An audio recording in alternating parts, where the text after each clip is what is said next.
I will call to order the regular meeting of the Dayton City Council for November 14th. Stand for the pledge.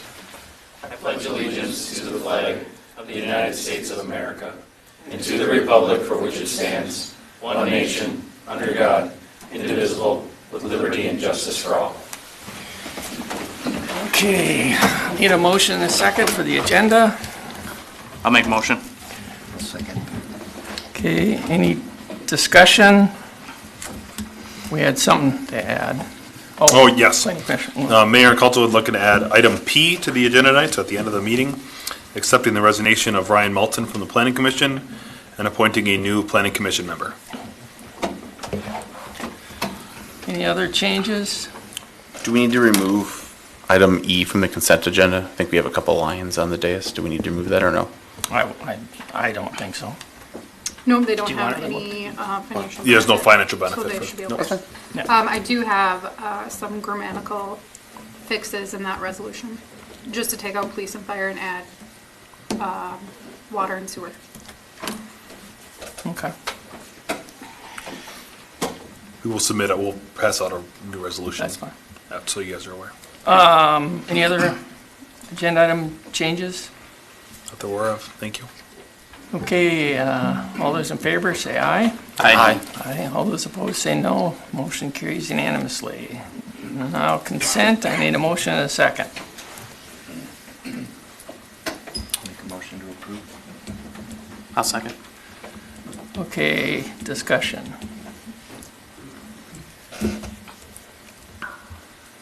Any items you want to go I ahead? had Zach answer a couple questions earlier today, so I'm good.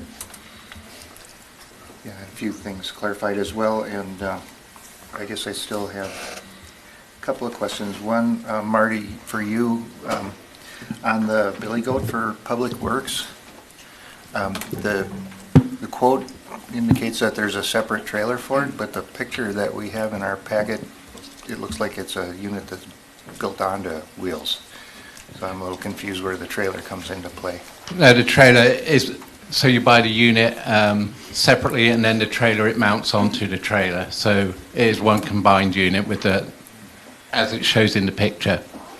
So yeah, you buy the two things separately. You can either put it on as a hitch mount or as a trailer. We chose the trailer mount. Okay, thank you. And do we currently vacuum leaves? We bag them at the moment. Okay. You bag them? The Exactly. old-fashioned way? Well, we got it on, well, not quite that old-fashioned, but it's on a mower, on the zero-turn Oh, mower. okay, yeah. So but this is going to make it a lot easier because it chips on the I 12. thought you were doing it like this. Do I look like I do that? We would upgrade you. You good, Dave? I have just a couple more, I'm sorry. So I had already asked about this, I guess, but I do think in item D that we should maybe have a change order for that additional work on well 5. I know it was the right thing to do, but it, I don't know that we ever weighed in on approving those funds, so I think that should have probably been a Yeah. change order. Councilmember Vachant, we did discuss internally of how we want to handle that. It seems a little odd to approve a change order after it's already been approved, but I know Jason had some more information about that if we wanted to do that process, and we can most certainly do a change order at the next meeting, that's fine with us. Yeah, I think we should just be consistent. Okay. about it. I know we don't like change orders, but this kind of was. Yep. And it was for a good reason. I'm not arguing that in any way. I just think that we should have followed our normal process. Sure. Why don't you go ahead, Matt? I think I have one more, but I gotta look at it a little closer. There was a charge on page 16 for $800 for a drone tech. Yep. Yep. What was that for? Yeah, that's about it. Okay. Yep, so what, that is C-Vision, Chris, who does our audiovisual stuff. So our normal bill is roughly $2,500 a month for video services, roughly. And so he did some drone footage, which you see another picture of it on the thing, on the wall today on the PowerPoint. Otherwise, he did some other videography for us for different projects and stuff around town with some drone footage, so that's what it's for. So we'll get to see that soon then? Yes, awesome. And then Marty, for the Billy Goat, do we not need a cedar anymore? Because we're doing this in place of a cedar? I mean, I can point out some parks that have some really It was a fertilizer. iffy grass, if you want to call it grass. It was a fertilizer spreader that we Okay. took out. So we did manufacture a fertilizer spreader at the shop. So Okay. we think that that's going to do we're going to get more out of this. And we do have some cedars and stuff on the Okay. CIP for next year. Okay, so we're getting, you created what we needed, you manufactured it, and then Correct. we're getting this also? Yeah. Okay, thank you. I think those are the two items I have.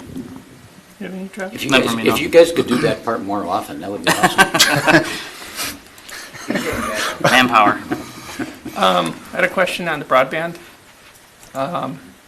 What does that enable? That gets the broadband, Mayor Fisher, that gets the broadband in the ground available for residents to be able to use. So essentially, it gets the availability for anyone who is unserved currently and does not have even an option to have any sort of broadband service, fiber, essentially. Okay. Do you know, and I wouldn't think so, but the last agreement we signed with that provider, did we do anything like give them This is a totally different access? provider. I know. The last provider, Yeah, we I'm don't- going to defer to Amy on that. We don't want to get into that. But kind of my question is did we sign an agreement with them that precludes any other agreements? I don't know. No, it did not. It did not. It did not. So, Okay. the previous agreement was basically, we'll provide something if you give us this money, and we gave them the money, and then Yes. they provided that service. Yes, they did. They certainly did.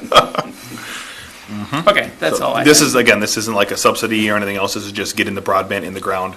There's $0 out of the pocket for the city of Dayton. Yep. It's basically half of it, essentially half. 40% is coming from the company because they're expecting it back in revenues. 40% deed grant, and then the 20% is coming from Hennepin County. So. Do we have a map somewhere of what that is going to cover? Yes, it was provided in the packet. Oh, it was? Yep. Okay. And if you didn't get it, let me know. But it's basically the middle swath of homes that aren't included in a residential development, essentially, is where it at. Along Lawndale, Zanzibar, anything older, Farmstead that's a larger property that isn't in a current development. Anything that's along Brockton would also have that ability to be connected. It's like 435 homes. Is it fiber? It's fiber, yep. Okay. So it's a minimum of 20 Cool. megabyte per second. Could be higher, but minimum Yep. of 20. Yeah, I don't have anything else. Did you have anything more? No, my other question was around the Lions donation, but that's been resolved. So Okay. I'm good. So we have a motion and a second. All those in favor of consent, say aye. Aye. All those opposed, say no. Consent is unanimous. Open forum. Do we have anybody here for open forum? Do we have anybody online for open forum? So if you wanted to speak on open forum through Zoom, use the raise your hand function. I don't think so. Nobody? Do we want to flip around the order here? Because we could, We certainly can. would that be okay, Chief? To do Sharon's recognition now? Instead of the round robin thing? Okay. That'd be fine by me. I think we should keep them all here. Good evening, Mayor and members of council. Tonight, I have distinct honor of recognizing Sharon Bogle. She's very excited to come up and stand in front of you this evening. Come on up, Sharon. As you may have heard me say in the past, you don't need a coach without a team. And since I've been here, and many years before I've been here, Sharon has led our education efforts.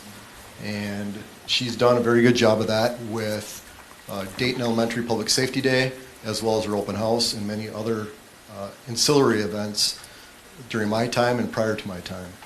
So I feel it's important to recognize those within the organization that step up. I can't do everything myself. And so tonight, Kevin, Assistant Chief Astrup, and I recognized, or made a nomination to the State Fire Chiefs Association to recognize Sharon for the State Fire Chiefs Public Education Award for the year. So while she was enjoying Hawaii, myself and a few other members of the organization that went with us accepted the award on her behalf. But I did tell her that she did need to come tonight to be recognized. As you can tell, she's extremely excited about this. But Sharon, thank you. I sincerely appreciate all your help and everything you've done prior to my arrival and what you continue to do today. So thank you and congratulations. All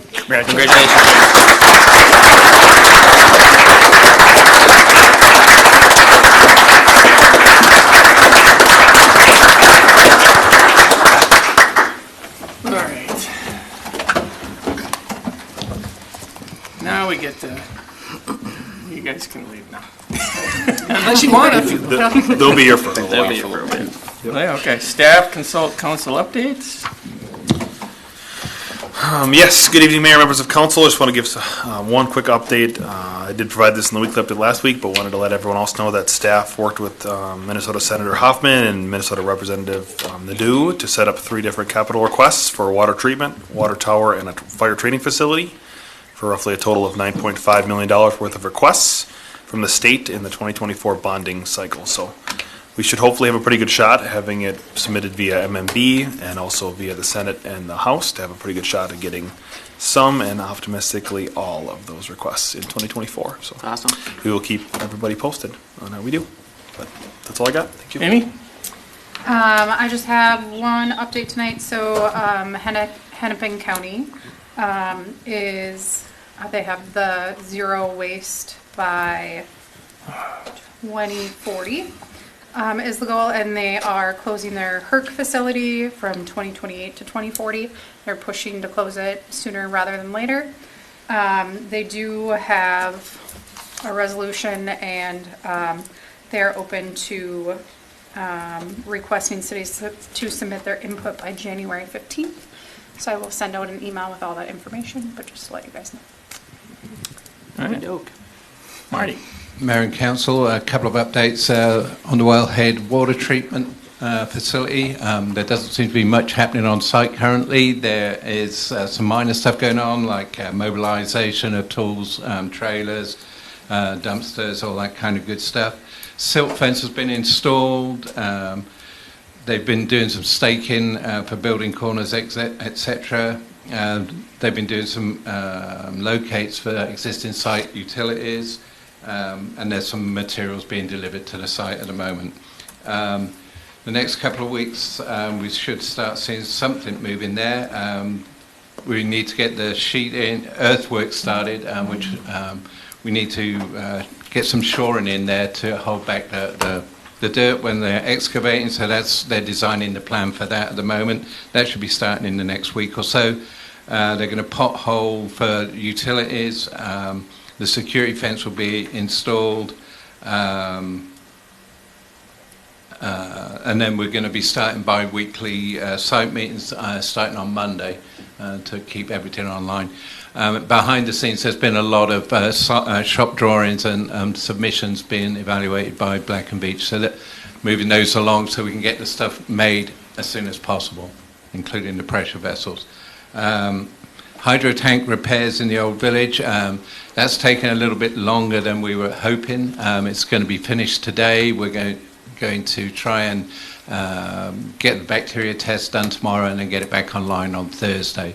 The reason for the delay was trying to keep the temperature inside the place above 70 degrees so the paint could cure. Only having one heater in there, and with the lower temperatures at night, it made it a little bit difficult, so we had to expand that curing time.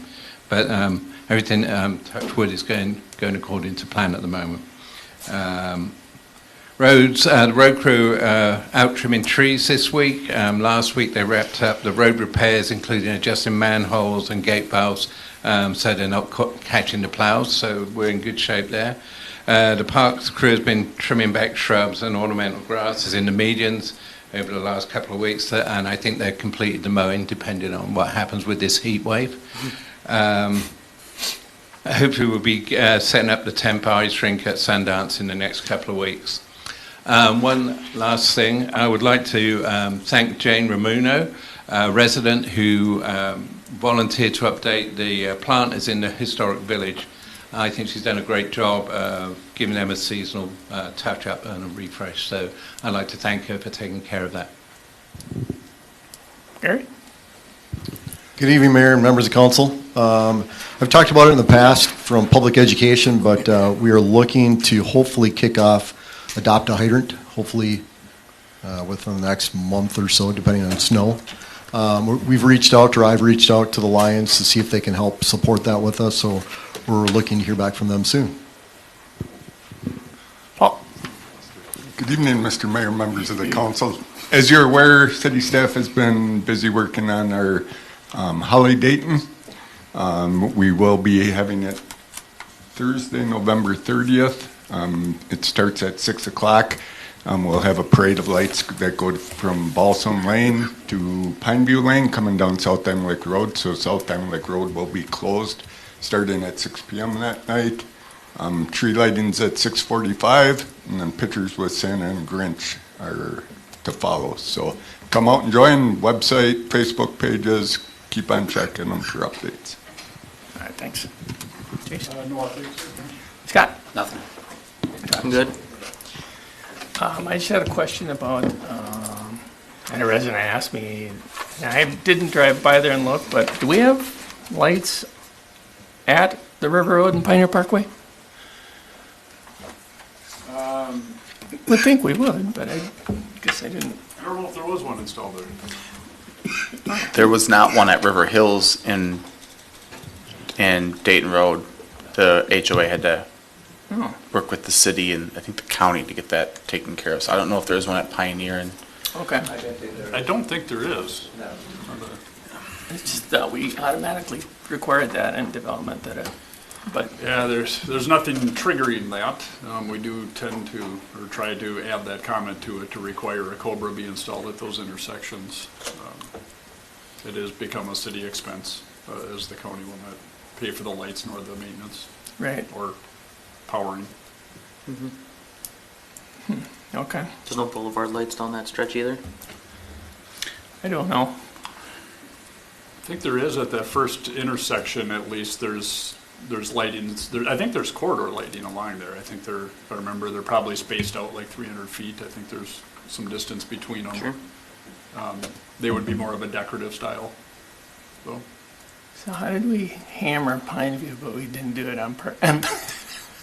I don't know. That's what council All right. directed. Yep, now I get it. Is that something that council would like to do? Does it say?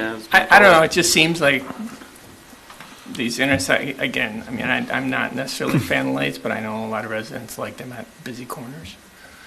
Yeah, city staff can work on the project to get it moving if that's something that council would like to do. Should. I think it makes sense. That will eventually be a pretty major intersection, Yeah. so we probably should just do it now. Okay. City staff will come back with something. Thank you. I got nothing. Dave, you got anything? No. Travis, or Matt? Yeah, I had I just wanted to thank Hoffman and Nadeau for coming out and meeting with staff and myself to talk about water, fire, and water trails, water, and fire, so thank you for that. I noticed at the Planning Commission there was a conversation about the rural feel of Dayton. I don't know if anyone noticed that. I think that where they were going with that's probably a good thing for us to kind of maybe meet with them and talk about. I don't know if how everyone else feels about that, but trying to figure out what does that look like short-term, mid-term, and long-term. I think their discussion was more about, do we look at architectural pieces and how do we do that, and spacing, and like what does that really look like? I was just curious on everyone else's thoughts on that, since we don't get an opportunity just to chat. I agree with you. It came up at that meeting, and they kicked it around for a while.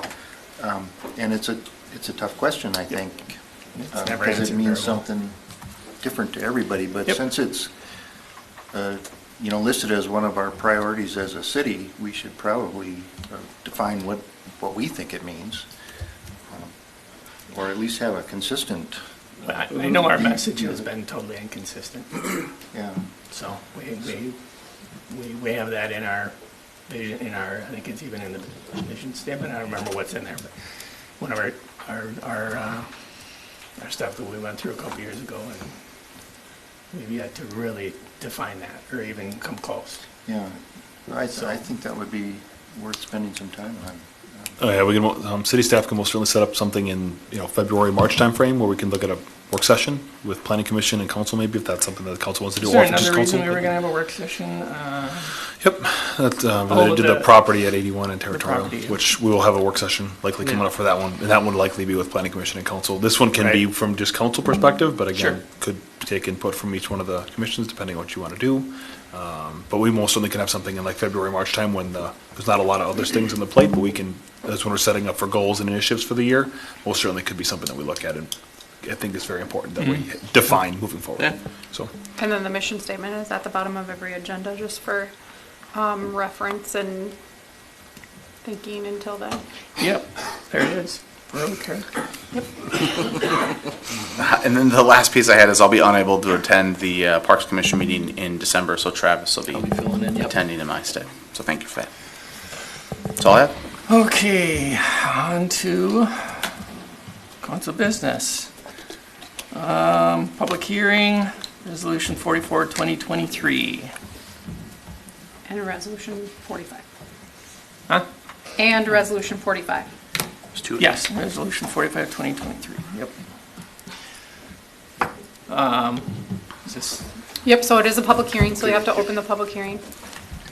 all right, I will open the public hearing. We have anybody here for that public hearing? We do not. So I can, anybody online? Online? Yep. So if you're for the public hearing, use the raise your hand function through Zoom. nobody? Seeing none. Okay, I will close the public hearing. Do you want Motion in a second. to say what this is, or you just want to Yeah, so, Do we have get a it motion? through? yeah, I could say, so Mayor and Council, this is a resolution assessing the delinquent utility bills within the city. City does not shut off utilities for water and sewer, and so every year we have delinquent utilities that we then have to assess to the county in order to be collected next year in their tax bill. So this is just the two resolutions. We have two of them. One is for Wright County and one is for Hennepin County, and that is why we have two separate ones. Otherwise, we would just have one. The city staff is here to answer any questions if you have any. And tomorrow is that deadline, so if they would like to come off this resolution, they have until tomorrow to pay that bill. Okay. And Right. all of these people have been notified? Yes. Multiple times. Multiple times. Wow. It shocks me. Yep, Right. I don't. You guys say this every year. And Every year. Happens every year. Happens Just a shock every year. That's not small change there. No. I it's a can bill. understand them being okay with it put on the property tax bill. What I don't understand is the 15% hit. Yeah, they're taking a big hit. Yeah. So, I don't know. Okay, I need a motion and a second. I'll motion. I'll second. Okay, any more discussion? All those in favor say aye. Aye. All those opposed say no. Motion carries 5-0. On to new business. Fire relief requesting pension funds 2022-2023. Item I.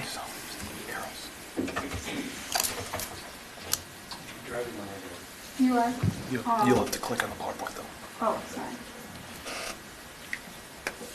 And now you can put there. There you go. Mr. Mayor, members of the council, thank you for your time tonight. My name is Kirk Moroshek.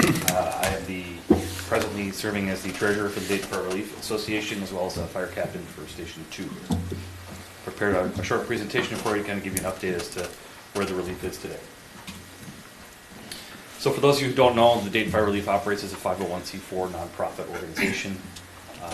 All Minnesota fire departments are required to provide some type of retirement benefit for their fire departments. This is most often accomplished through a relief association, though there are other options available. Current president and officer board list there.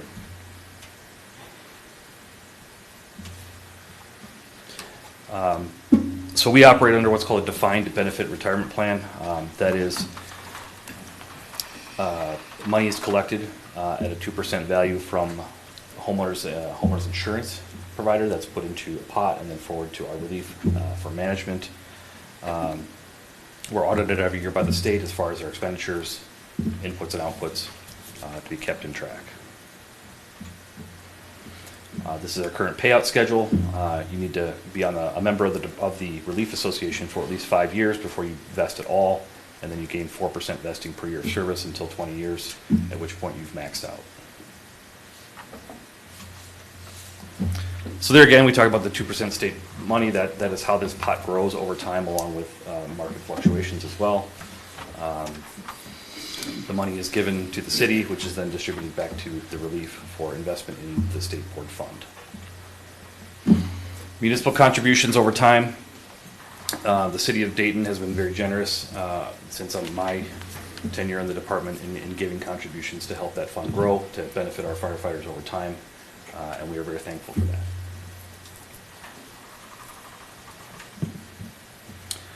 Again, those pension funds are kept and managed by the Minnesota State Board of Investment, also known as the SPI. Effectively, we are offered several buckets, just like you would in a 401k. We can determine a rough split of where those funds go into those buckets, but it is managed by the state. With COVID and some of the interesting markets, we've had a relatively small rate of return over the last 5 years.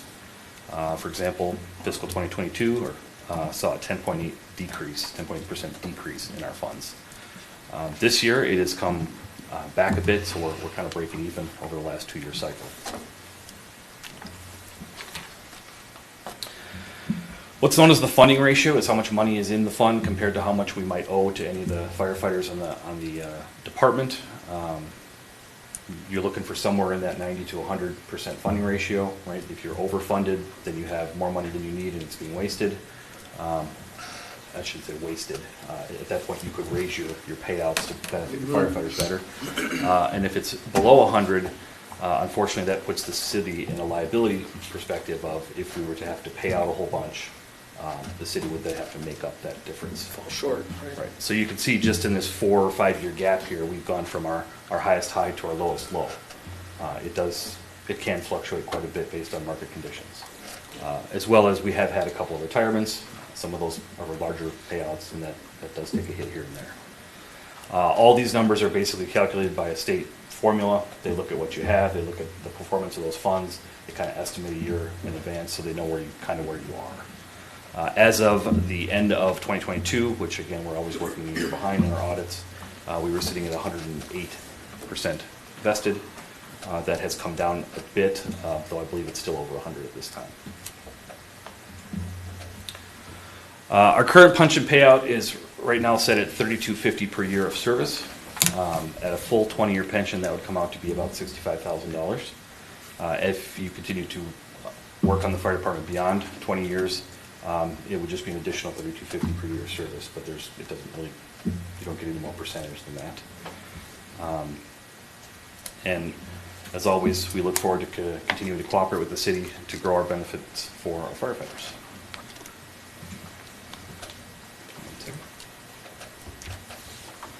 The makeup of the department has changed quite a bit in the 7 years that I've been a member. Right now we have 29 active members, not including the chief. 8 of those members are partially vested, meaning they have at least 5 years in the Relief Association. 21 of those members are not vested at all, so they don't have any vested at all because they've got less than 5 years of service. 14 members are referred to as deferred, not active. Police Chief Enga is a deferred, non-active member who has earned some measure of payment, but is not yet claimed it, whether it's because of age or just choice. So there are 14 members that we still owe some dollars to. So, future changes to the pension. 2/3 of our department is not currently vested, and the remaining 1/3 have less than 10 years of service vested. The relief is currently examining the opportunity to dissolve the relief as it currently exists and move to a direct wage payment rather than a defined benefit. The state of Minnesota laid this out in a statute as a process that can be undertaken. The benefit of this system is we don't earn interest on the money in that fund. It's subject to market changes, but there's no interest. Relieving that fund back to the people that it's owed and then just paying them direct wage allows them to then take that money, invest it how they see fit at a higher return. I didn't present the numbers, but I have to the relief. Effectively, it doubles to triples the actual payout over that same 20-year period with a very modest 5% estimate return. Because the state of Minnesota does require that a fire department has to have a retirement benefit, if we were to dissolve, or I should say when we get to the point of dissolving this current relief, The members would still be maintaining what's called a para, help me out, chief, the C word. Coordinated, para-coordinated, much like city employees. So they would contribute 6% of their wages with a match. So that satisfies the state requirement that there is a retirement benefit provided by the city itself. Along with the pension part of the Relief Association, we do have a fundraising arm. Over the years, again, it has changed and evolved. The firefighter dance was very popular until COVID came along and changed our ways a bit. We've also hosted the beanbag tournament, a four-wheeler raffle, and presently have had a very successful golf tournament for the last few years. So we look forward to staying within our community and trying to raise some funds as well. Some of the various items we've used our funds to purchase for the department and for the community. Water rescue devices, lots of tools, a vehicle in and of itself, CPR devices, and then some public outreach. We supply fire prevention materials for Dayton Elementary every year, things of that nature.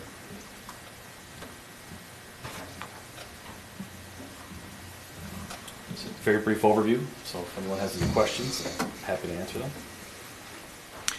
I have one as it relates to the 2022 payment. Was Yes. that just not requested? Yes, unfortunately, we did not come before this council in 2022, and that is on us. It's an unfortunate and rather embarrassing oversight. As a member of this board, I take full responsibility for not doing our due diligence to come before you and ask for that money. So that is one of the resolutions we had tonight, that the council consider providing that money, even though we are a year past due, if you will. Sure. Well, given the way the market went last year, maybe we're better off not having that money. Indeed. Held on to a little more of it. Would that 108% funding ratio look better if that money were included in that calculation? It absolutely would, primarily because the way the statute is written, if we were to go and dissolve, all active members are paid out as if they were 100% vested. So that 108% that they list in their thing, that only takes into account your current vesting. So for myself, I'm at 48 or 52%.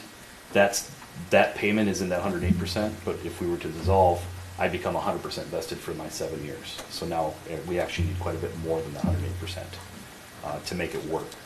Alternatively, we would look at reducing the overall benefit payout to match the pool of money. To merge. Correct. pay Find the cross point and do that. And did we not budget for this in 2022? No, we budgeted for it in 2022 and just never We used did. it. Yep. We just never, So it's sitting, unfortunately, made the clean. request. Yep. The request was never made, so it never was sent out, but we budgeted for it in 22, we budgeted for it in 23, and based on the discussions we had with the fire relief and stuff, that's what the changes are you saw in the budget from the preliminary or the proposed one to the preliminary one was the change, and we no longer budgeted for it in 24, expecting that the relief would be dissolved, and then it would be transferred over to wage payments instead of having that line item for the $20,000 for the pension contribution. So instead of going into pension contribution, it just went into wages. So still there, but just different line item. More discussion? I just have one question, maybe because I don't know the history. Can you go back a slide? Absolutely. Why is the relief buying these items? It was a different chief and a different council, Okay. put it that way. I don't know. Were those part of raffles or something? I mean, some of these are devices they use as We firefighters. still use today. Yeah. Like, these are not things that, I think there's the bottom, none of these are raffle things. All of these are things that they've purchased. Maybe except the bottom one may be able to argue jackets and sweatshirts. I'm assuming that's like the really awesome ones you guys have with like the Yes. axe and stuff. Yes, like those are, maybe one could argue that's not needed for the job, but it still looks cool, which is important for the job. But the other items, I mean, those are all things I would have imagined the city would have purchased. Mr. Mayor, members of the council, this is very common in smaller cities with relief associations that they do fundraisers to purchase equipment. Okay, thank you. Some of it comes down to more immediate need versus long-term planning. Our utility truck is a good example of that. It was kind of we need to get this sooner than we can get it planned and budgeted. So we kind of struck that deal with the city. The city actually wrote the payment, and then we paid them over 3 years. We turned the payment back over 3 years. But I would agree that these are things the city should be providing, but again, that was different councils, different time. Thank you. Different fire chief as well. Right. So we need a motion. Mayor and council, you can either do it in two ways. Either do both of them in one motion in a second, or you can do 2 separate motions in 2 separate seconds, whatever you'd like to do. Just make a motion to approve them both together. Yeah. Yeah. Are you making that I motion? made that motion. I'll second. Okay. Any more discussion? All those in favor say aye. Aye. All those opposed say no. And I abstain. Okay, motion carries 4-0. We are on to presentation. Thank you all very much. Kirk.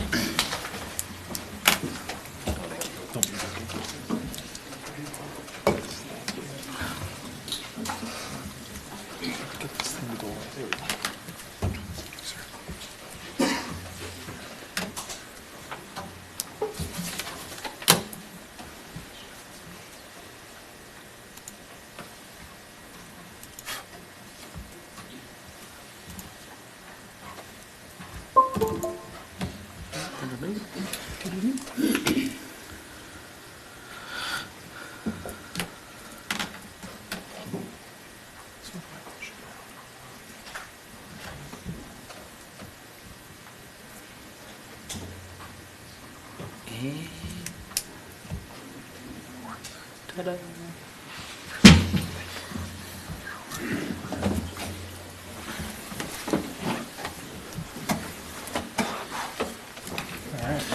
Yep, good evening, Mayor, members of council. We have BJ Youngman here from Fitch and Associates to present the kind of update for the fire department master plan. Take it away. Good evening, Mr. Mayor, members of the council. Again, BJ Jungman, Senior Consultant with Fitch and Associates. Appreciate the time tonight to do a brief overview of the data that we've received in the analysis on the fire department master plan. So we were fortunate to engage with you earlier this year and have worked to get some data and do the analysis. And that's what I'm here tonight to present on. So we'll review the data report results, talk about next steps, and answer any questions you might have. So we analyzed your 2022 community demand, and when you look at it, there were 459 calls for service. 345 of those, or 75%, were EMS related. 76 were fire related, which equates to about 16%. 31 were hazmat, or 6.8%, and then 7 rescue calls. So again, just another way to look at it through a pie chart. You can visually see that the vast majority of calls, as is normal with most fire departments that operate either first response EMS or transport EMS, we're seeing 70 to 80% as the normal range for EMS calls. So we do temporal analysis on all of the data as well. So we look at it by month of year, day of week, and hour of day. And the reason we do that to see if there's trends that might make sense to staff differently or to have a different configuration and response. And there was nothing significant in your day of week or your month of year. I do like to show the hour of the day. This bell curve is pretty normal for most cities. You don't have a ton of data just because of the number of calls, but you can see that your waking hours, generally from 8 a.m. to 9 p.m., tend to be your busiest time. So we also looked at your calls by hour of day and the number of respondents to that. So this is blocked in 4-hour blocks from 11 p.m. to 3 a.m. and 3 a.m. to 7 a.m., 7 to 11 a.m., 11 a.m. to 3 p.m., 3 to 7 p.m., and then 7 p.m. to 11 p.m. And then we did it by day of week. So it's both an hour of day and day of week with the average number of paid on call respondents that are showing up. And this is important because you do rely pretty much wholly on your paid on call response. You have a full-time fire chief, and when you look at the majority of your calls during the day, during the week, generally that is when you have the least amount of paid on call staff available, and that holds true here. And you see that spill over from the 3 to 7 a.m., which is pretty normal because people don't necessarily know how long those calls are going to last, and they have commitments to start work at a certain period of time. So you can see that the evening hours, you have the greatest turnout, and particularly Thursday evenings. You have a significant turnout, so. It's training night. We know which night you're training. So it's nothing surprising here, but this helps us understand when we start to think of master planning and the future of the organization, where's the stress point going to be to make sure you have a reliable system.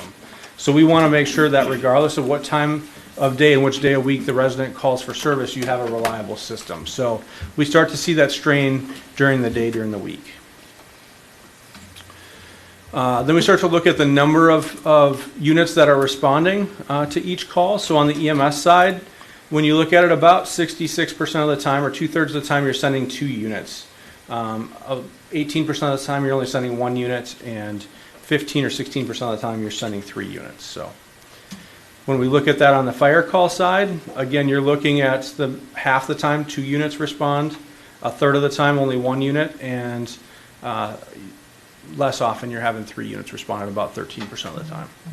So you're not necessarily sending a ton of resources, so it's not like you're emptying your fire stations on every call, which is good to see. You want to make sure that you're appropriately responding.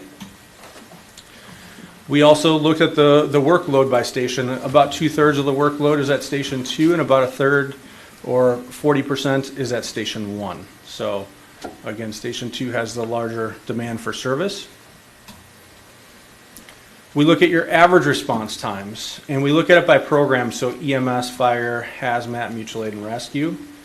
The dispatch time is generally from the time that the 911 call is picked up until the fire department is notified, but because of the way you're dispatched as a whole department, not by individual units, your dispatch time also includes the time until the firefighters get to the station and until a truck starts moving towards that call. So your dispatch time is actually encompassing of dispatch and what we'd call turnout. Generally, the turnout time is from the time the fire department gets notified until the truck goes en route to that call. But because of the way you're dispatched, it's all encompassed under your dispatch time. It's not segregated in the data. So on average for an EMS call, from the time of 911 call until a truck starts responding is about 6.7 minutes. For a fire, it's about 8 minutes. Overall, you're at 8.1 minutes. The travel time is from the time that the unit leaves the station until they arrive at the curb in front of the address. So on an EMS call, you're looking at about 4.4 minutes, a fire 5.6, and overall at 4.9. That leaves you with an average response time for EMS at 11, for fires at a little over 13.5, and an overall total at 12.9 minutes. So then we also look at these response times in what we call a 90th percentile. If you think of averages as like a coin flip, that means that 50% of the time we're going to hit that time or better.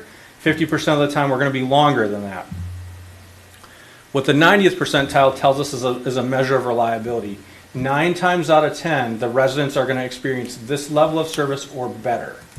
Because averages can get you, again, kind of a median level, but a 90th percentile really tells you a high level of reliability. So again, dispatch time on your EMS, you're at 9.4, fire and hazmat's 12.6. So your 90th percentile dispatch and turnout time is 11.5 minutes. And then your travel time, 8.1 on EMS, 5.6 on fire, for a total of 6.9 for all of your calls. When you look at that for a total response time, you're at 12 minutes. Which is actually a little bit less than your average, and you go, well, how can that happen for a 90th percentile? We had a lot of variation in your data, right? If we were to pull the mean instead of the average, we probably would have got a little different data, but you did have a lot of variation that we had to tighten down. So you had some errant data in there, which we'll talk about in the report, of just tightening up some quality assurance measures, because you had response times that I know were not correct. There's no way it took you an hour to get there, right? So it could have been a data and clerical error in the way the data was input. So, but we tightened it down, so I'm pretty confident the numbers that we have here is good data, because we took anything over 40 minutes and threw it out. And we really focused it in on what we think is a reasonable response time and not a clerical error. So, but you still do have, as we'll talk about in the GIS section, a north to south barrier. You don't have a lot of routes to go north and south. So there is a reality that you do have some distance to cover the city. We also looked at these 90th percentile by units when they went on calls. So you can see that your fire chief average or 90th percentile travel time was 6.1 minutes. He went on 73 calls. He was the first arriver on 73 calls.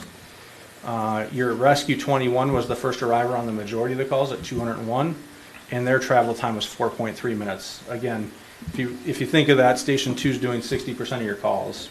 It makes sense that they have more first arrivals. Can I ask a question? Yeah. What's the time range, the data set for this? Is it all last year? Is it? All of 2022, calendar 2022, January 1 to December 31st. Okay, so the chief wasn't here for all of 22, correct? Correct. Yeah, he would have started in June, end of June. June 21st. Okay, thank you. We also look at this by overlapped calls to make sure that you have capacity in the system. So how many times does more than one call happen at a time? So if one resource is tied up and a second call comes in, that's an overlapped call. Basically, you have about 3% of the time at Station 1's area and like a 0.5% at Station 2's area.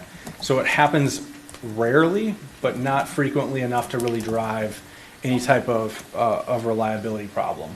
So when you're under 8 to 10%, it's not worth necessarily thinking about redundancy at a single station. So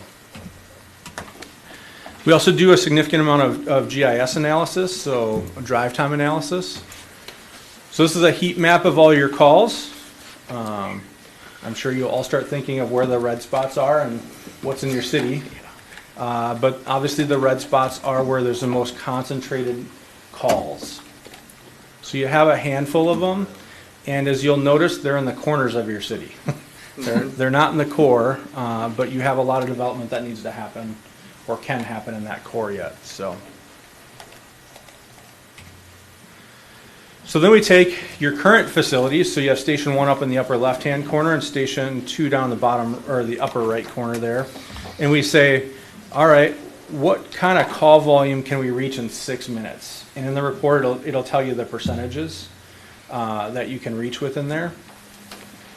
But you can see with a 6-minute drive time, so if you remember back, you're looking at 8 to 10 minutes before the truck goes en route, and then another 6 minutes of drive time. So this is only the travel time we're talking about here. This is not the dispatch of the turnout. This is strictly travel time.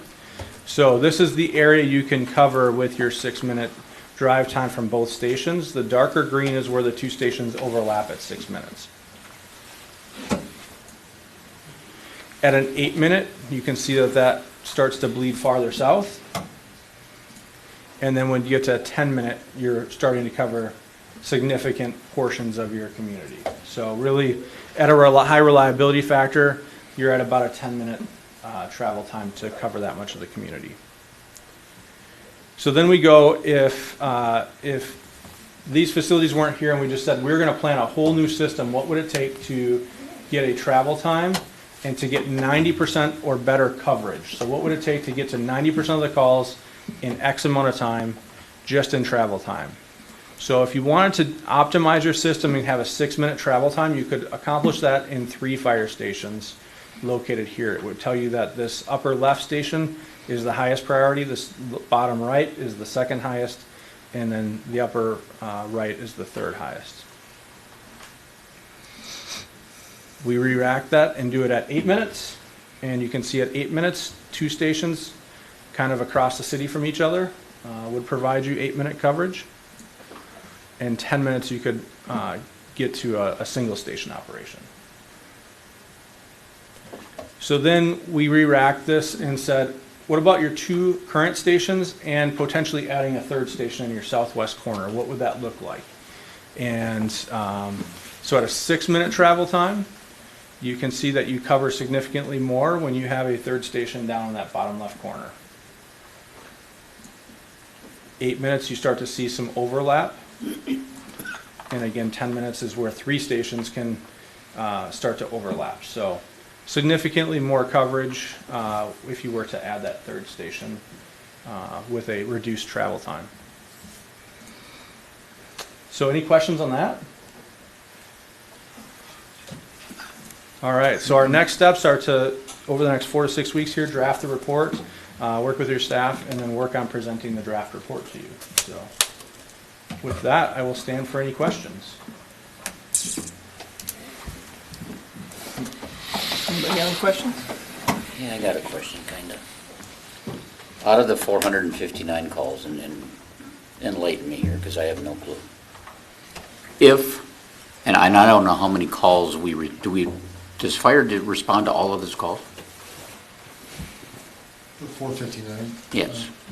Yeah, we're dispatched to all 459. So my question would be, or my theory, say there's a traffic accident, and I have no idea. If somebody calls in, hey, I had a fender bender, and no injuries. I don't know if they ask such a question or not. Do you go to that call? If there was, a lot of times how it gets dispatched to us is accident unknown injuries. So with Okay. that information, we would be dispatched to that. For instance, today, for example, on South Diamond, we got dispatched out for a personal injury accident with minor injuries. So understand that from a dispatch perspective, they want to pass the liability on from the county back to the city. So they're taking in the information and doling it out, and then it's left up to the agency and how they respond. So at the end of the day, we're dispatched. If I'm around, I'll go like I did today, and I held all units in quarters or in the stations because there wasn't anything needed to do. Right. Because North came and looked at him really quick and went on his way. My question would be, would it not work if, and I think we're going to get there because we're adding some fire, or some police, would it not make more sense, and I don't know if it does or not, you guys are the experts, I guess, if fire went to fire calls, that would reduce a lot of your needs to go on a call. Now, I understand that you don't always know, but to me, when somebody calls in, they would somehow kind of decipher who's needed at that call. This often, I think, comes up, Councilman Slonick. A lot of times what happens is, I'll use Brooklyn Park as an example. They're running almost 10,000 calls a year. The reality was that we had police and fire go into most calls. However, over time, law enforcement became busier and busier. So fire continued to respond to those calls and has the training to respond to those calls. Like this Thursday, we're working on our variances from North to be able to do blood sugar and a bunch of other different things that we currently can't do today. Law enforcement doesn't have that. They're trained to the EMR level, but Paul could speak more to availability of officers to go on medicals. They do respond today currently, but I'm assuming as they get busier, they might not be able to. Yeah, Mr. Mayor, members of the council, we respond to all medicals that we possibly can. The issue that we run into is North is EMS is shorthanded and the response times are longer and getting longer. So having the extra personnel at the scene helps. Until North or we can get more ambulances in the area, they're 10 to 15-minute response times currently for the most part. Doesn't Champlin Anoka run this way now, but they're moving away from it? I thought Champlin Anoka only replied to fire calls and the police handled all of the EMS calls, but I'd heard that they're moving away from that. No? That they're going to start having the fire respond to EMS calls too? Yeah, Champlin PD continues to respond, but Anoka Champlin, Chief Mazzucati, they're changing their staffing model a little bit, and they're moving towards a duty crew model, which we've talked about here, which if you have a staff station, they're going to respond to medicals. Sure. And everything, obviously. We're not just sitting in the market lounge or watching TV. So there's different means, Councilman Solonic, to get to kind of what you're talking about. Right. And I think that's something that this organization needs to look towards, as I've tried to a couple times and had various discussions with the organization over the last 18 months that I've been here. And it's good conversation on both ends. Some are interested in continuing to just respond via the pager, and some might take advantage of the ability to schedule people in a station. However, we don't necessarily have creature comforts to accommodate that at the moment, but down the road that we could. So there's a dozen ways to slice the pie, if you will. And I think the biggest thing is trying to, my big soapbox for the organization is that work-life balance, especially with the paid-on-call organization. So currently right now, majority of our calls are during the day. So I'd like to move to something in '24 where I can eliminate the daytime of calls for those folks so they're not accountable for them. And then they just focus primarily on nights and weekends. And there's different ways to get there as well. Some with Chief Mazzucati and Noka Champlin, they've implemented, I forget the hours, I think they went a duty crew from 6 to 10 at night, I believe, to accommodate people's schedule with everything that's going on in everyone's family today. So, in these response numbers, are the police times accounted for, or? Okay, so that's the first, okay. So we could have somebody on the scene before that, but it would be an officer, and you are all EMR? Okay. Any other questions? No, I guess I'm just wondering, good, this is good data, and so thank you for pulling that together, but I was under the impression there was going to be more of a strategic plan that kind of went along with this, this is where we are now or last year, and you know, where are we going, at what rate, when do we start talking more seriously about some of these different staffing models and so on. Is that not part of the report? Yeah, Mr. Mayor, members of the council, that is the next piece that we will deliver to you, is the master plan that'll lay out kind of what are your short-term needs, your midterm needs, and your long-term needs. So yeah, more of a strategic plan outlook, but we really needed the data first to drive that discussion. We use the data to kind of eliminate biases and use that as our kind of solid foundation for moving recommendations forward. Yeah, so Mayor, members of the council, this is not the full presentation. We will have another presentation from Fitch and Associates. It's essentially just a update. Council's been requesting an update for a while about where the heck is Fitch and Associates and why haven't they met here to give us information. And again, we've been working with Fitch and Associates to get the data. I know that they've had a really tough time working with Hennepin County and getting good data, because it's been surprising. Dennis, you seem surprised. But it's getting good data, that's the problem. And if you have bad data going into a model, it only gives you bad data out. And so really trying to analyze that good quality data and asking lots of questions back to Hennepin County when they give us something has been, I know, troublesome for BJ as he's gone through the process. Because we followed up with him, I think we've been in touch with him almost weekly for the past couple months to say, where are we at? And we knew we had to get something in front of council. But again, we know that final one isn't going to be ready. And so this was the kind of the, I don't know, 3/4 to 66% somewhere in there step. But they will be back. Can we get this, or is there? Yeah. Okay. Absolutely. I don't know if you Yep, can I'm going share to it. provide it to the chief. I haven't had a chance to yet. Okay. And there's no way to add in, and I know this is a fire study only, there's no way to add in the police response times to this, is there? Because realistically, all of your response times, they might be 2, 3, 4 minutes off, because I'm sure you're at the scene before the fire department is. I mean, you're not waiting for firefighters to get to the station, you're just going.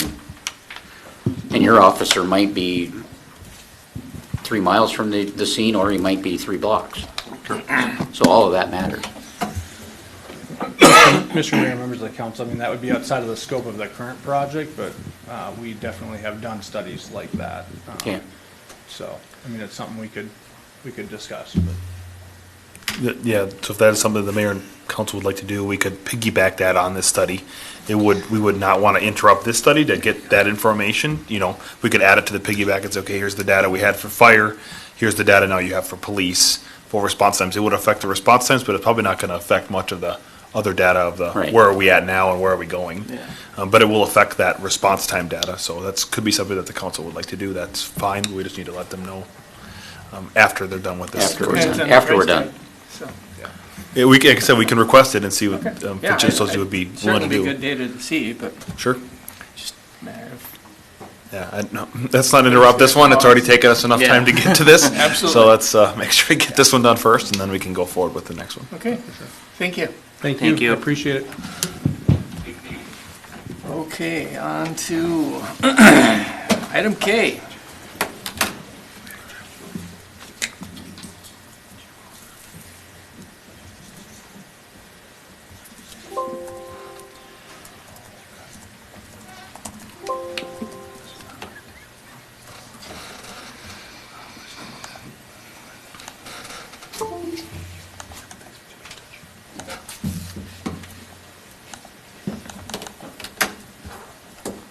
Good evening, Mayor and members of council.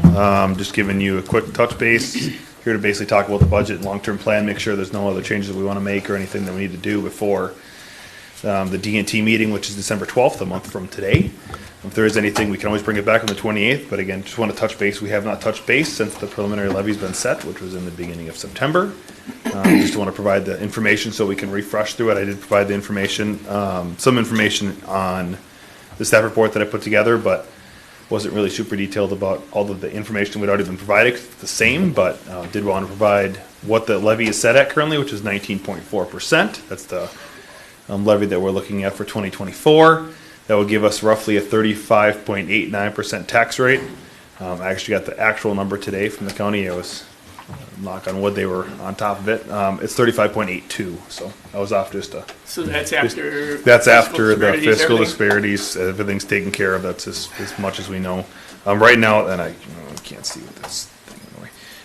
Our current tax capacity increase was 26.82%. So normally, if you'd have a lower tax levy than you would a tax capacity, you would see a tax rate decrease, which is historically how you'd see it. However, this year, the county made another mistake and did not take out a TIF for Graco out of last year's, which would have been 2023 tax capacity increase. So when we looked at last year's and said, oh, we have a 34% tax capacity increase, really wasn't the case. We more had like a 24% tax capacity increase. So roughly, and again, 10% is quite a bit, but I'm just rounding numbers here.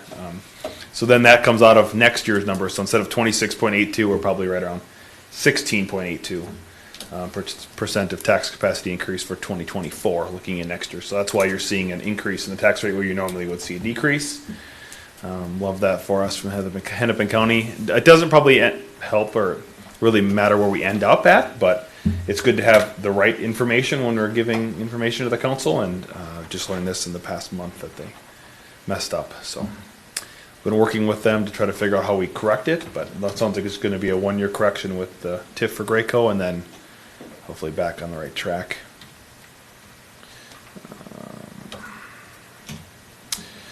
Did get currently for 19.4% with that new tax rate. Residents would see on a median average house about a $14 per year increase in their tax bill.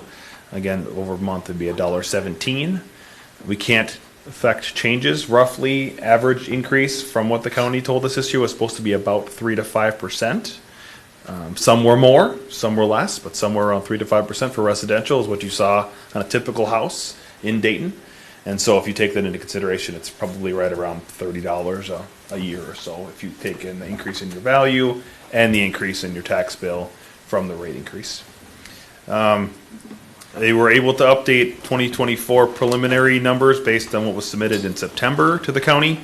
And again, our number is 35.89, right in line with Rogers at 35.56, Champlin at 37.79, Maple Grove at 27%. Osseo jumped up a ton. They were at 54, if you remember the final 2023 number, so they're going to be at 60, almost 69% in 2024. And these are preliminary numbers. They could come down, but they won't go any higher than this. So, provided in their packet, which I did not provide in this slide, was the changes were mostly related to the 19.4% is related to staffing. There's a lot of changes related to budget line items of repair and maintenance and fuels. As everyone knows, it costs more to do anything these days. Go to the grocery store and tell me you don't pay the same amount that you did 2 years ago. So everything costs more. Repair and maintenance, operations, budgets, everything costs more. So those are not included, but the main changes were staffing. Next year, it was included in your packet, but we're looking at adding 3 full-time police staff, one of which would be hired on July 1. So 2 people at the beginning of the year, 1 halfway through the year. 1 full-time fire staff, 2 part-time public works staff, adjusting our activity center position, which is a recreation program specialist now, from full-time to part-time with no benefits, so that is a decrease. And then we did hire a full-time accountant when I was named as city administrator. We backfilled my position. However, there was still a new position added with that as an accountant. I still hold the finance director role and do most of this high-level stuff, but the accountant does all of the day-to-day things now. And I will tell you that I greatly appreciate that because there is no way I could do both my job before and this one now. So. I'm here to stand for any questions. If we want to have more discussion on either, we can either have it tonight, or if you want to provide direction, I'm able to provide something back at the next meeting. But what I don't want to have happen is December 12th comes around and everyone looks at me and goes, we're not approving that, and then now we're stuck. So trying to get it passed before the end of the year and not have my head cut off. That'd be great. I'll stand for any questions. If you don't have any, it's just a moot point. We can move forward. And otherwise, if there's questions, we'll certainly discuss those. I'm not sure I'll call it a question, but I'll express disappointment in that we're going to burn up that whole, that we're actually getting a tax rate increase out of this deal. And I guess when I made the suggestion to take the $100,000 out of EDA, and you guys go ahead and use it, I'm disappointed that we're asking for a full-time fire. Personally, I just don't see it, and I think there's other more important needs that could be there. At any rate, I don't like the fact that we're going up, because we could have went with the fire marshal. There's probably 50, 60 grand, 70 grand there that would get us down below that number. And whether or not the fire marshal spot is more important than the full-time fire, I don't know. I mean, I'm not sure.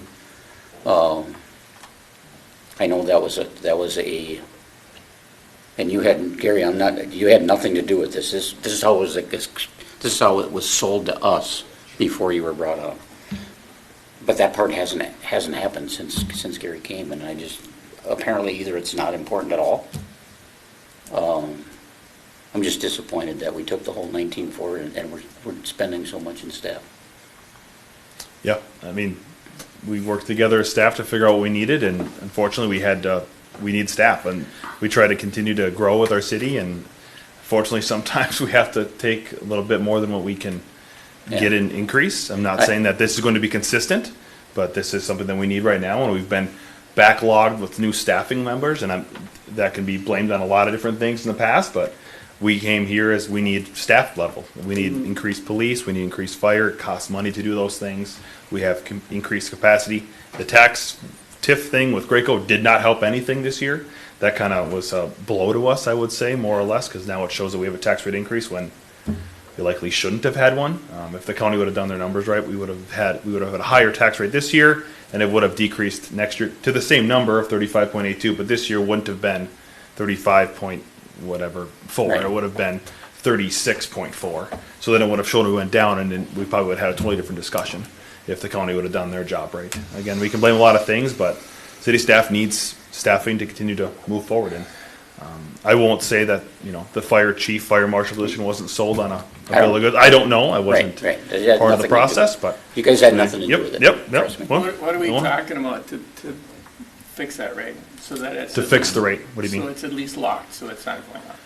To fix the rate, which was asked by Councilmember Frechant before the meeting, which I appreciate, because again, we can do some research and look into things. But it's roughly $51,000 to fix it. It would save, like I said. Is there any equipment we can move out, or any? We can remove some of them again, but it's not. $8 million budget. That doesn't seem. $51,000 isn't going to do. I mean, again, we can take $1,000 here and $2,000 there and nickel and dime it, but again, it's not going to. Unfortunately, we try to put the best budget on the paper that we think we can actually meet. We can put any number down on a piece of paper and say, yep, that's what we have for a budget. But when we blow by repair and maintenance, like Gary's done this year with repair and maintenance on fire, and not because it's Gary's fault by any means, or the fire department at all, but we had I don't even know, $50,000 budget this year for repair and maintenance. I think we're at $95,000. How much did you say the average homeowner would see as an increase their city taxes? If currently, ballpark. Yeah, this year and next year. Yeah, so if average house, if the median house is just $525,000, doesn't have an increase in value, it's $14 for the year. Or $1. What if it does have an increase in value? If it does have an increased value, roughly $30 a year. A year. So and right now they're paying how much? $250 a month on that thing. It's just shy of $2,000, right? So over the past 2 years, inflation's gone up. I just saw the inflation numbers so far for this year, 3.2%. Last year it ended up about 7%. So I know it's not additive, it's multiplicative, but just for ease, it's going to be north of 10%. So if we had grown the city not at all, but we had to buy more gas, instead to buy gas and everything else, we would Yep. expect our expenditures to go up by 10%. Ballpark. So the fact that, yeah, homeowners' taxes are gonna go up $30-some It's a like, year on average. yeah, I would say the average, which is roughly 3 to 5% for the average Yep. home, goes up that much, plus the increase in the tax rate, which again, is not much, Yep. it's 0.4% or something like that. It's So I about $30 think we're- for the year. I mean, Mixing apples and oranges a little Yeah. bit, though, by doing it, looking at it quite that way, because we did grow the city budget by almost Yes, 20%. yep, yeah, correct, Yep. so if you look at the Yeah, city. that- yeah, but all that came from, when we met, a lot of that, there was a majority of people on the council that felt that new homes should fund that, and a lot of that new revenue is coming from new homes. Right, Right. 16%, I think, is the number. Correct, Yeah, yep, yeah. just So short of that, If 15 if we grew up by 20%, then 4% of it's, my point more or less is, in a day and age where everyone expects everything to be 10% more than they were, 2 years ago, right now they're paying $30 more on a $2,000 bill. It's not even anywhere near 10%. It's so minimal that I don't know if the average homeowner is gonna notice $30 a year more in their taxes on average. When you divide it by 12, I mean, you're talking, The $500,000 homes more. You're right. It'll be the people that are in fixed incomes. Yes. So. Yeah, again, this is And if just you the city. Go around and pay their bill, all for it. Yeah. This I is, mean, this if- is just the city, so I just wanna make sure you know that this does not include your entire tax bill, this has nothing to do with yeah. the school And district, at the nothing same with time, the county. county and the school Yeah. are raising theirs by They are, but- double-digit percentages, so. They are, but that's Yeah, them. I personally That's on would them. feel much better, and this was my intention, that why I added the 100 grand in there. We don't have, all you guys don't have, what if shit happens? You don't have a little slush fund that, if something happens, where are you? And I was hoping that 100 grand, even if it was there and it's in the budget, that it would just sit there and we're not rushing to spend it, just in case something happens. Sure. So we put those into each individual line item. Like I said, we could put any line item down and say, Right. repair and maintenance, we could put 60 grand down again next year, and we know it's not gonna work.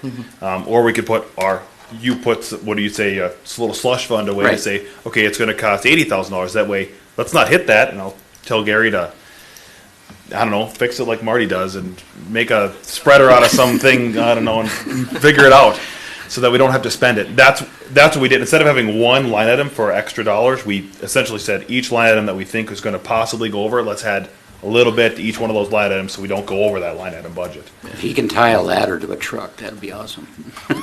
Sounds great, with a bungee cord, that sounds good. Yeah, I think my, disappointment, I'm and done. it's not anybody here's fault. I mean, Yep. we didn't change the number, the county did. Mhm. But going into the budget, it was our, I think, group philosophy that we were okay with taxes not going up. Sure.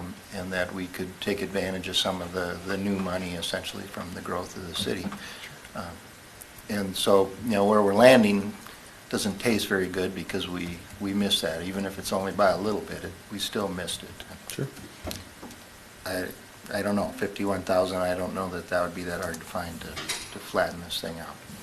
City staff is here for direction, so if that's something that the council would like to see, I can't guarantee, yep, we'll be down to 51K and get exactly, because maybe we will, but we can give it a shot. And again, we met as department heads, which is what we did, all the department heads met, and we said, okay, what can we do to get to this 19.4 number, which is what you guys gave us before? We could most certainly take it and say, okay, 51 grand, where do we find it? And take each one of those little bits and see if we can get down that tax rate to be the same as it was. I don't know what I don't know, and I don't know how this works, is because normally the taxes are taken out for the Graco thing one time, and then you don't see them until the TIF is paid off. We requested them to have a catch-up year, essentially just take both of the numbers for this year that should have been 23, take 23 and 24 for 24, which would be a larger number, and then we're back to normal in 25 and 26. So what I don't know is how much that affects in 25. So there may be some sort of change in the tax rate larger next year in 25, and I'm not saying that to be coy, I'm just saying I don't know what that would be, so I can ask the county what that would look like. Because if we're having one catch-up year, we're taking more taxes out than we normally would for a TIF district. And so we asked them to do a catch-up year so that we could do one of two things. We could say, okay, we're just gonna extend it one more year, which means we have one more year until Graco comes on our tax roll at the end, or we play one catch-up year and then they come on 1 year sooner, which I would assume that everyone in the council would like to see that TIF off one more year sooner. That was my goal. And so I said, yep, let's do it just do 2 years. So do 23 and 24s in 24 and then back to normal in 25. So that may add more tax capacity back in 25 because now it's being doubled up in 24. Does that make sense? Sure. Mm-hmm. So I don't know what that looks like. Again, I can take a look at the county and say, okay, what happens if this is in 25? What does it look like? What happens if Graco's only one of them is in this number? What does it look like then too? And that might make it a little better. So I can get that information and bring it back from the 28th of November and just say, here's what it is. But I can also, like I said, we can work with department heads and I can work with department heads to say, can we bring it down a little bit and take a little bit extra that we may have in a couple different line items and bring them down a little bit. And maybe that would, between the two of them, make it work out. So if that's the direction that the council like to do. Realistically, 50, 60 grand on an $8 million budget can't be that hard to find. So, capital equipment, I guess I didn't go through that, all our capital equipment, but it seems to me that there may be options there as far as. The problem with capital equipment, and I'm just we haven't purchased some of them because they've been backlogged. Yeah. But now the cost of those, instead of being backlogged, now they're so much higher. More money. So, yeah. I guess Correct, what I was getting at was, we know at some point, we're gonna start to leach into this temp fund for various things. Yep, correct. And, I mean, if there's a $60,000 item, if there's something there, it seems like we could look at that. Sure. It would be interesting to also know on that subject, how much money is sitting there in that pool of equipment that we haven't bought? Oh, Actually, yeah, that would be. I think I tried to do my best on the CIP to limit, show you, okay, what are the numbers that we have to still buy? Right. I think the difference was like 210,000, 225,000. Most of it's just, unfortunately, it's Marty's. Yeah, no, I know pickup that. Trucks that we can't even order if we tried. I think we've been to every dealership close to Manhattan and we can't find one, but that's just what it is. Like I said, we can take a look at those things and see if that's someplace we can do.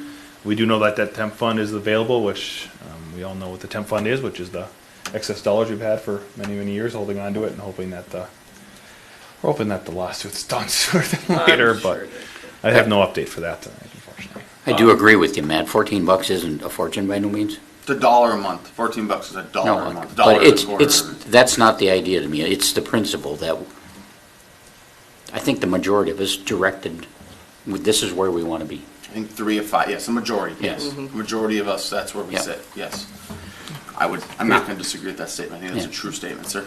And I will say I did pull up, just because the mayor commented on fixed income. The Social Security benefit website does say that there'll be a 3.2% increase in Social Security benefits paid via SSI in 2024. So they will see an increase in their pay as well. So I know I'm not saying $30 is nothing. Don't get for $40 a year if it's the whole month. It is nothing, especially for home value increases. Breaks it down by the minute, you're saying it's nothing. I mean, you can break that number down all the way down. Yeah, I mean, we could do the opposite, and we could say, Scott's anything less than $100,000, not a big deal. Now we're talking less than $100,000, and we're going to have staff. We're going to pay staff hourly to go back, work through the budget to find 60 grand. Probably going to spend 2 or 3 grand of their time to do that. So they're getting paid anyway. But they could be working on other things to help benefit the city. It's a cost, it's an offset, right? And so, I mean, I don't want to go down that road. My point is you could spin this one way or the other. In my opinion, for $40 a year, we're doing right by the citizens. They're getting 2.5 extra police officers next year, extra fire coverage, and part-time help. That's the 19%. Yeah, correct. They are getting a lot of extra. For what literally costs them $40 a year if they're in if they have a $500,000 home, that went up to 3%, right? Yeah. So if they're in a that's the delta. Yeah, so it's going up $40 a year. Right. $14 a year is if your house stayed flat. Yep. If your house went up 3 to 5%, which is again the average. Yep. Yeah. Do want to let you guys know that we did meet with the county, and it sounds like roughly they aren't seeing a lot of push from the state for 2025. For 2025 tax capacity, because they'll be looking at that stuff here starting January 2nd of 2024, looking for 2025. So the goals, so to speak. So they said that they're somewhere between 0 to 2% is what they're getting idea from increase for average value of homes again. Nothing to do with new homes, but Okay. like existing homes. They are seeing somewhere So between that's 0 and 2%, which is different than what we've seen in the past 2 years. Is that to our city or specific? Yes, our city specifically. So, met with this county assessor, Josh Hoagland. He was great, and he goes over the plan really well, and we'll provide that information to the council, so you have that on this week's weekly update. Just so you can see the information, because it is a lot of data, and it is very, very good to see. But knowing that in 2025, almost all of our increase in tax capacity is going to come from new homes. Yep. Or new homes or new businesses or whatever. New. So everything's going to be almost everything new in 2025. You'll see 0 to 2 is going to be the average versus 3 to 5 with the anomalies in there too. City staff will go back and take a look and see. I don't think we can't do something to try to figure out if it's worthwhile, but again, don't want to handcuff ourselves long term. So we'll provide some information back, and I think that was direction from the council, was to try to get the tax rate the same. We get it, so we'll do what we can and come back. Thank you. Someone Alright. could- Okay, You've sounds also good. done the third quarter report? Yep. Okay, item L. Can't wait. Okay, keep it short, sweet, to the point. General fund cash balances, this is the Q3 report. If you have any questions, please stop me. Normal operations for the general fund. One thing we're definitely seeing this year versus last year's or previous years is we don't have the same building numbers that we did before, so that's what was artificially or kind of keeping up those balances in the general fund. As you see, the yellow line is where we're at currently. Our cash balance is as low as it's been in the last 3 or 4 years, and again, that has to do with building permits. Building permits strongly come in somewhere between April and October timeframe, and so those artificially or inflate those numbers of where our general fund cash balances are. We do have in our following budget fairly closely. And timing issues can be constraintful, but overall we are right about where we should be for the year 2023. We get our second half tax statement in November. Sorry, do you want to go back? Okay. No. Overall numbers, I'm going to do my best to explain them as best as possible, but taxes, again, we haven't received the second half tax statement. We should be right on budget for the year, if not a little higher. When we're higher on tax levy, or taxes that we receive, is because of delinquent taxes. So that's if somebody pays their delinquent taxes that may have been in arrears for 5 years and they pay it 1 year, then we get that additional dollars. Less homes, again, license permits are down about 307,000 for the year, or roughly $700,000 total if you look at the annual budget. Again, we budgeted for, I don't even remember, 250-ish homes, and we're like 183 right now.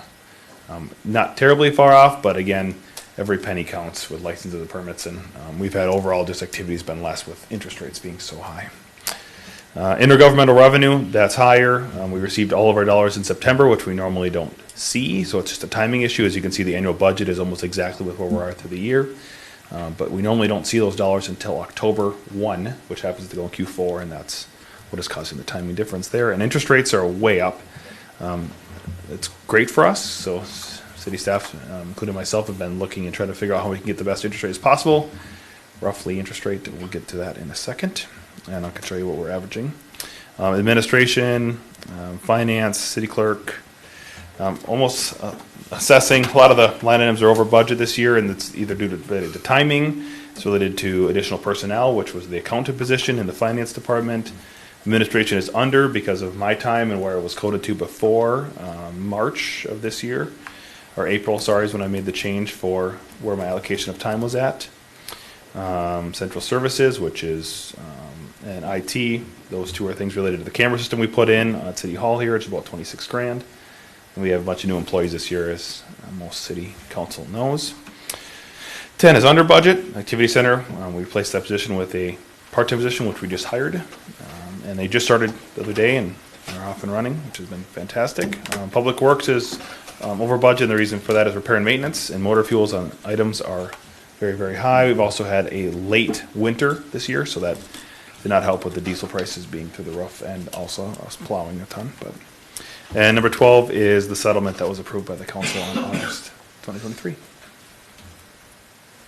Cash balances by fund, not as many changes here.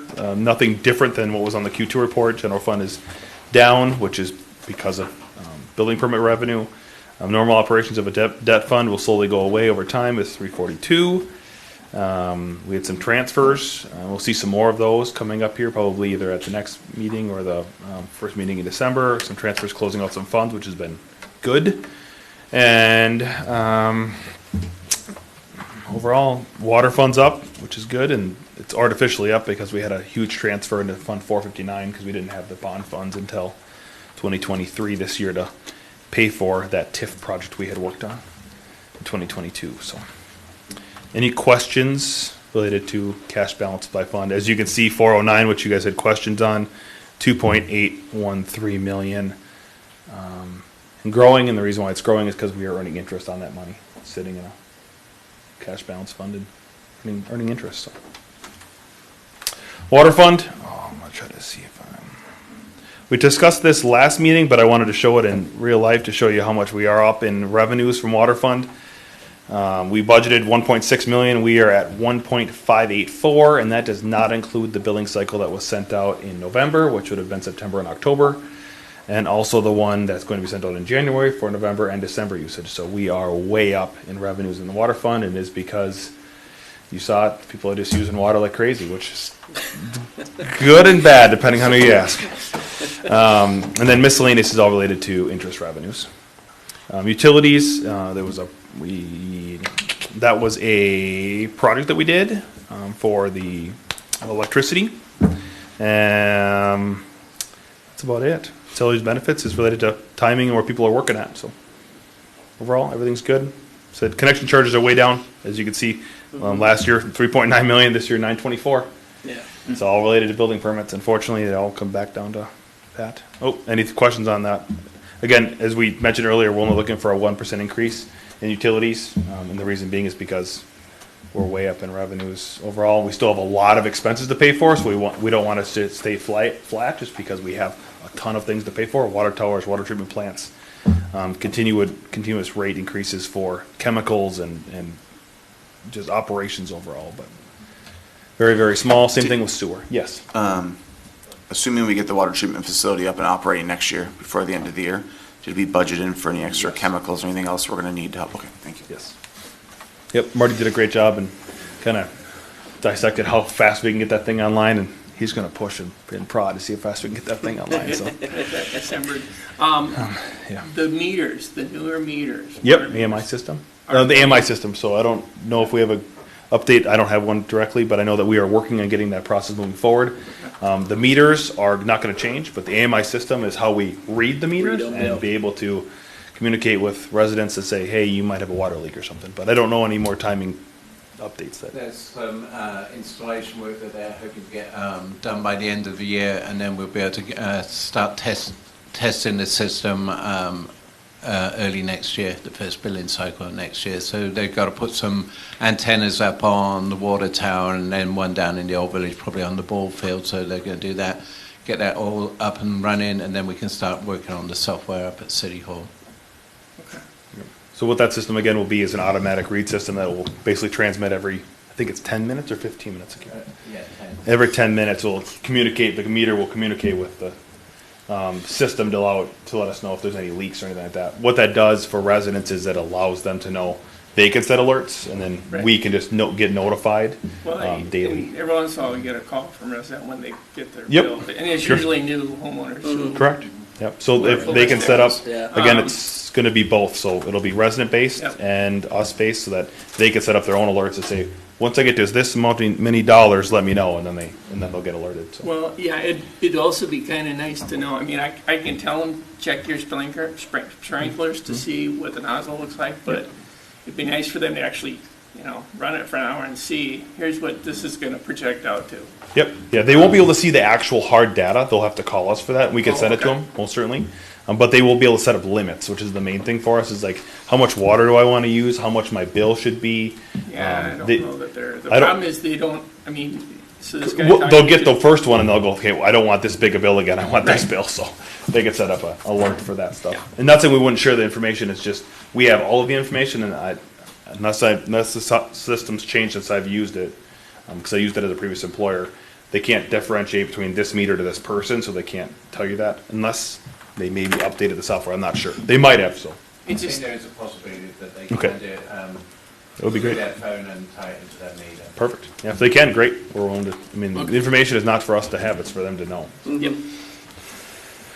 Sewer fund, the only major change here is that we had a large expenditure in repair and maintenance. That is not repair and maintenance, that is the vac truck that we purchased from McQueen. So. Everything else is right on cue with sewer. Again, miscellaneous is because of interest rates. So. Any other questions? I did provide interest rates, I think, in the packet on your actual Q1 report, or Q3 report. It shows the average rate of return. I think it's north of 4% right now, which is really good for us. So, as much as we don't like interest rates increasing, they work really well for investments. So, appreciate that. Which again. Yep. Any questions on the Q3 report? I don't need an action tonight, just need a presentation for formal acceptance. 4.22. 4.22, there you go. Perfect. Wonderful. Thank you. All right, on to item M. Good evening, Mayor, members of council. Tonight before you is a couple of purchase requests, and primarily due to maintenance issues overall existing. So we'll start with the purchase of the boat. The DNR has had a partnership with a fire department for the last 20 years. They had a river rat that was over at Station 1. Probably around June, or actually probably end of July, they called me and let me know, the DNR conservation officer. He'll take it out every now and again, make sure it's running appropriately, and gave me a call and said, hey, I'm going to take this, we're going to get maintenance done on it, and we'll have it back and go from there. I said, sounds great. He called me probably the end of September to let me know that that boat is not returning. It's 20 plus years old. The issue with it is throttle cables. They weren't able to replace them. The DNR has chosen to dispose of that particular boat at this time. Unfortunately, they do not have any plans at the moment to replace that boat, which kind of leaves a void for us. We don't really have the ability to respond in the river without that. We have a Zodiac boat that resides here at Station 2, but it's rubber in nature with a 30-horse motor on it. Could it be used? Maybe, but I wouldn't really count on that during the spring that we had this year if we did need to effect a water rescue, as well as anything else that's out on the water that could potentially puncture that vessel, then causing others to have to come and rescue us. So at the end of the day, I did did a little research, came up with the boat that you see here for $30,378.60. It is a jet-powered boat, very similar to the River Rat, boat that the DNR had. I did consult with the DNR. They also use the Sea Arc boats as well, exactly from this dealership as well. I'd highly recommended it. In my conversation with the DNR officer, he said that he would push my request to continue that partnership in some capacity if we could, up the chain, up to the lieutenant. And I have not heard anything back from him in probably about a month as a result of looking for dollars to maybe fund this in some capacity. So it's not a debt issue with the DNR, so to speak, but this would fit the need to take care of our issues on the water, if we do have any, with the water trails potentially coming here with Marty's efforts and in conjunction with the DNR. I'm hoping that they see that as a continued partnership to help expand with this as well. So the proposed $30,378.60 would come out of our public safety dollars, which are coming, the one-time dollars that are coming next month from the state, and then any dollars that we could obtain from the DNR, we would reimburse that fund at that time. So it's kind of the long and short of it. We have the ability to still respond out on Diamond Lake and other lakes, but the river is a completely different animal with that lower end, anything that we could hit and whatnot, and how shallow it gets throughout the year. So that's really kind of where we're at with that. So the request is to approve purchase of a 2022 Sea Arc from Foster Brothers Marine, an amount of $30,378.60. Will we need both boats in, or will you be trading in the... Zach and I talked about that today. I'm not opposed to getting rid of the boat. I don't want to come back to you later on and say that I need this boat, and the one that we have. You're talking the rubber one, right? The rubber one, right? And I mean, you're not going to get. We're not going to get a ton of money for it. So I just, $5,000, I didn't, Zach and I had that conversation today. I didn't see a big value in selling it. It's a resource we have, maintaining it. We'll get it put out in the back garage for the winter when we bring in the UTV, and we should be good to go. Thank you. Do we get to test drive this thing on Red Lake next summer? Scott, you're in charge. I'm here to serve you, so you let me know. Guess we needed a motion. I'll make the motion to go ahead and approve it. I'll second. Any more discussion? I was wondering, since this is, kind of a new occurrence and you didn't expect this, I know, the Minnesota Public Safety dollars that are coming, did we have other uses planned for those? We did not, but Paul and I sat down along with Zach and we looked at the dollars, and basically $300 and some odd thousand dollars. $325,000 or something like that. Something like that. That's how much it would get? Yeah, Yes. so we Oh, split really? those dollars between Okay. police and fire. Paul has his, and these are on this side. So no, there wasn't anything that we're like, hey, we're gonna take those dollars. I hadn't planned on using it for anything at this time. Okay, thank you. There's certain requirements related to those dollars. They can't be used for X, Y, and Z, and there's some things more on police side that they're on fire side, but they're for both public safety, which is police and fire. They have to be set in a separate fund and have to be designated, so we'll have to set up a separate fund, so you'll see one of those on the next Q1 report. But Is there a time limit? there is no timeline for it, so they can stay for as long as you need, and there's no reporting yet. So we'll see how that turns out, but for now, both chiefs decided that they wanted to split the money 50-50, and it made sense to me, so sounds good. Okay. And I know I'm jumping ahead, but Yes, sir. there's still extra out of that $165. There's still extra money there that can be spent then, Oh, correct? yeah, And there is. possibly that goes towards this tanker or something. Yes, and that's actually. coming. That's coming, yep, Yep. yep. Don't jump That's the gun. that's coming up, Scott. It's coming, Scott. Way to lead into that. That's awesome. So my only Segue. other question was, because on most things Marty brings here, he has to bring a couple of quotes. Is there a need to get a second quote on this boat? I'm happy to get a second quote if we can. This is the cheapest one that I've been able to find. Zach and I, looked. It's not to satisfy me, I just was under the impression we had to bid all this kind of stuff out. We can buy through Source or some Sourcewell. Sourcewell, yeah. That or through GSA, those things. That's often what happens with all this stuff. On a boat, we could bid it as well. I don't believe in this case. City policy, I guess I don't. Yeah, it's anything over 25,000, but we've looked at other boats, and the reason why this one's so cheap is because it's 2022.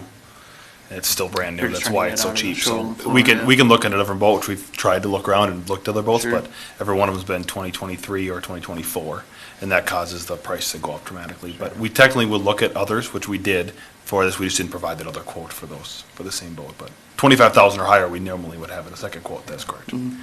Yeah, And- you don't need to do it for me, I'd Yep. rather you get what you need, but, I just didn't know process-wise if that was something we're. Correct. And as long as you're moving into that topic, and I commend you for the next item coming up. Yeah, so, just on this too, just to clarify, the boat itself is the 2022. The reason, from the dealership, their explanation, it sat there for so long and didn't sell, is the motor literally just came in, and the motor on it's a 2023. So it's a 90 horse Yamaha, but because it's a jet, it gets tuned down. You lose about 30 horse, so it's a 65 jet at the end of the day. So it's kind of a combination of both. And you said this was the place the DNR purchases theirs from, and they Right. recommended this facility, so Yep, they purchase from there, and they also service their boats there as well. are we getting a service contract with them on this boat as well? I Or is that, who's gonna didn't- service the boat? That'll be part of the maintenance budget. Part of to your point. EAM? No, it'll have to go back to Okay. them to get serviced on a regular basis, but once a year probably. No different than what I do with my boat, but, yep. So that'll come out of the regular maintenance. Thank you. Any more discussion? Okay, we got a motion and a second.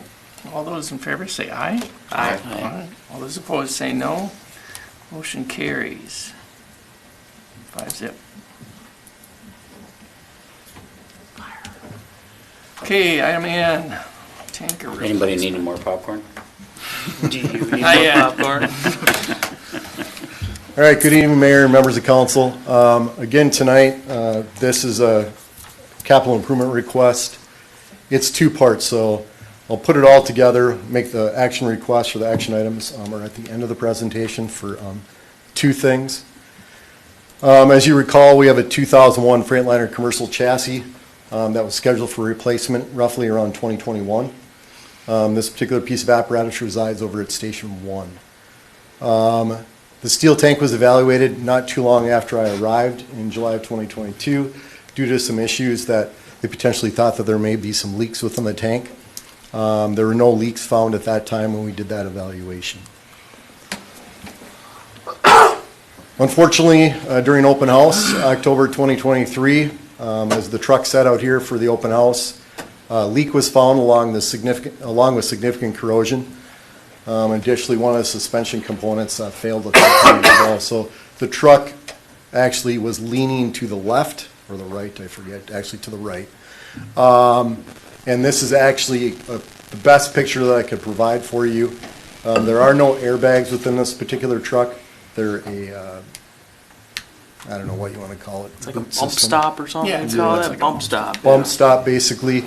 And right now, you can't really see it in this picture, but that tire is actually rubbing up against Rubber chunks. this, yeah, the missing some rubber chunks there. Because there's, whatever, yeah. So the estimated repair costs, as they were when I first arrived in July, $250,000 to replace the tank. And we did get a quote for the suspension repair, which to repair both sides, was about $6,000 for EAM. So we went out, currently that vehicle still resides over at Station 1 in the bay, out of service. We're looking to purchase a used tanker from McQueen Emergency for $180,000. This is a truck from Farmington. There, again, it's at the end of their useful life, if you will. It's 20 years old. It's in immaculate shape. We did get a trade-in value for the current tanker that's sitting over at Station 1 from McQueen Emergency for $10,000.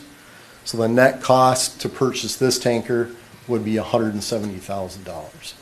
That $170,000 would include about $5,000 to make it look very similar to our colors within the city. So a little bit of wrapping, if you will. So this is 20 years old? Yes. So this truck has 10,000 miles on it, has 970 engine hours. It's a Kenworth, or excuse me, a Peterbilt. Peterbilt, yeah. Peterbilt truck. Myself, Travis, Kirk, and Joe, one of our new members, a couple weeks ago, we went down and looked at it. It is a stainless steel tank. It was purchased or made by or manufactured by, I think it was called Sella or something of that nature, where they produced milk trucks back in the day. They dabbled in fire apparatus for a period of time. So this would fill that gap until we're able to replace this particular piece of apparatus. So I kind of broke down in today, tomorrow being purchasing of the tanker that you just saw, and then the future. So the purchase of a new engine tanker for $1.35 million. Anticipated delivery would not be until first quarter of 2027. The reason for that is currently right now, most manufacturers in the fire service building fire apparatus are about 8 years out in their build list, 8 to 10 years. So they don't anticipate catching up on that build list for 8 to 10 years. So under normal circumstances, I wouldn't even be bringing this to you probably until a year in advance of its need. Unfortunately, where we're at today, I need to make that request well in advance so that we can hold the price at that $1.35 million. We're seeing cost increases of 10% annually on fire apparatus, so every year would be another 10% on top of the 1.35. I propose reducing the fire department fleet by selling engine 11 today for an estimated value of $400,000. That particular truck, we paid $540,763 about 7 years ago. Why am I proposing to get rid of that particular piece of equipment? You see the high cost of maintenance on engine 11 pump. That particular pump, unfortunately, it's an S100 pump we have in every single piece of our apparatus that we have. Right now, I am already $15,000 to $20,000 in the hole next year for maintenance. So we're going to start the year with a $15,000 to $20,000 repair right off the bat. So I'm going to send that truck engine 11 off to get repaired. The pump itself resides in the back of the vehicle. The idea of that is it gives the opportunity, instead of a midship pump, if you will, right here, that would be a midship pump, very similar to this one. Ours currently is in the rear of the truck.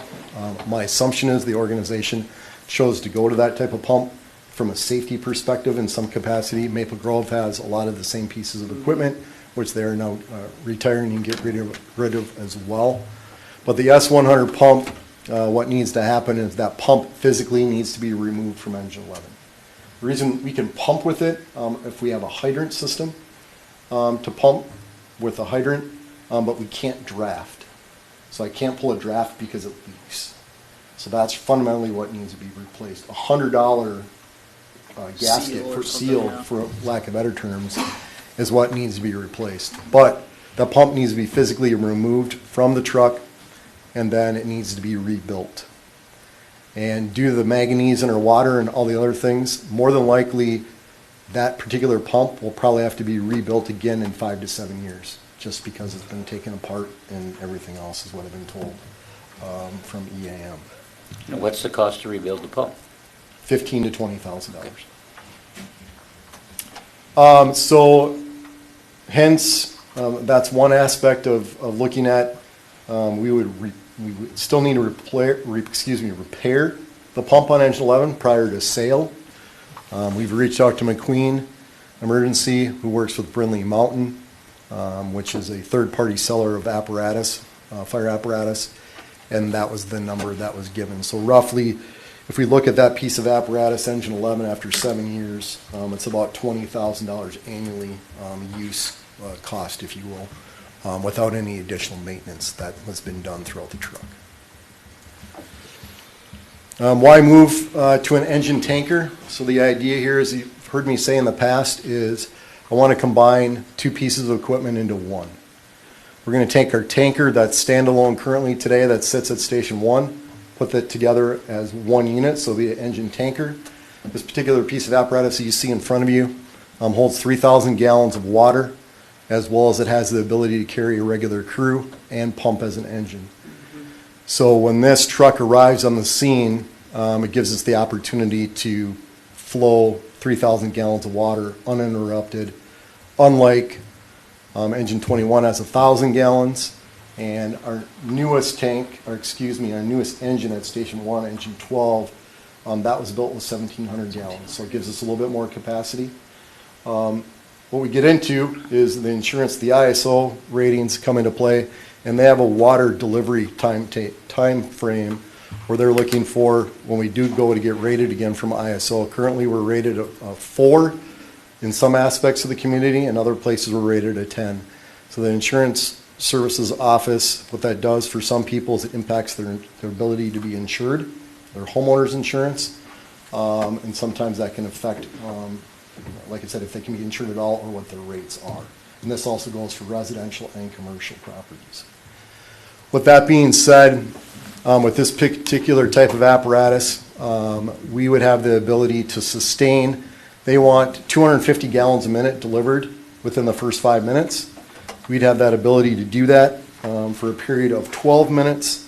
And then if you bring in engine 12 over to complement that, we could go another 6.8 minutes. So we exceed their 15-minute measurement period. From 5 to 15 minutes or longer is their measurement duration. So if those two pieces of apparatus were able to get to longer than what they require, the 250 gallons per minute. This also allows us to probably fight most fires on a regular basis on an initial scene without having to bring out another community, or at least will minimize the impact of that structure while it's on fire. Being that fire doubles in size every 30 seconds, we'll have enough water on board to accomplish the task at hand. Long-term and short-term cost savings, again, is that capital improvement budget, removing one piece of apparatus from the fleet. Long-term, reduction in annual maintenance from 2 to 1, and then firefighter safety, frontal and side airbags. So on commercial, if you're not aware, the United States does not require semis or medium-duty trucks to have airbags in them whatsoever.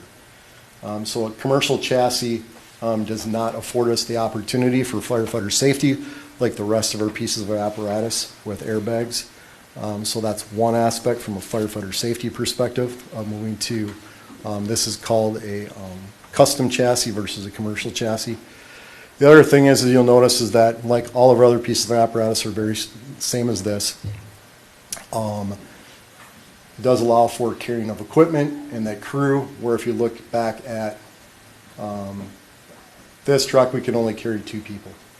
And if you go back to what BJ Youngman was talking about from Fitch, you can see our daytime response is nominal. So if we can get additional people, we don't have the ability to staff one truck and then bring out another truck later on if we need it, if you will.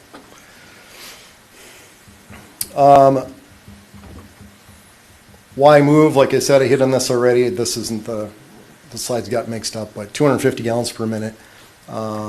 Consistency in firefighter training. We're not training firefighters on a piece of apparatus that isn't going out the door as frequently as it could, meaning the tanker. The tanker resides in the station for long durations. I think in the time that I've been here, the tanker has moved maybe 4 times through mutual aid.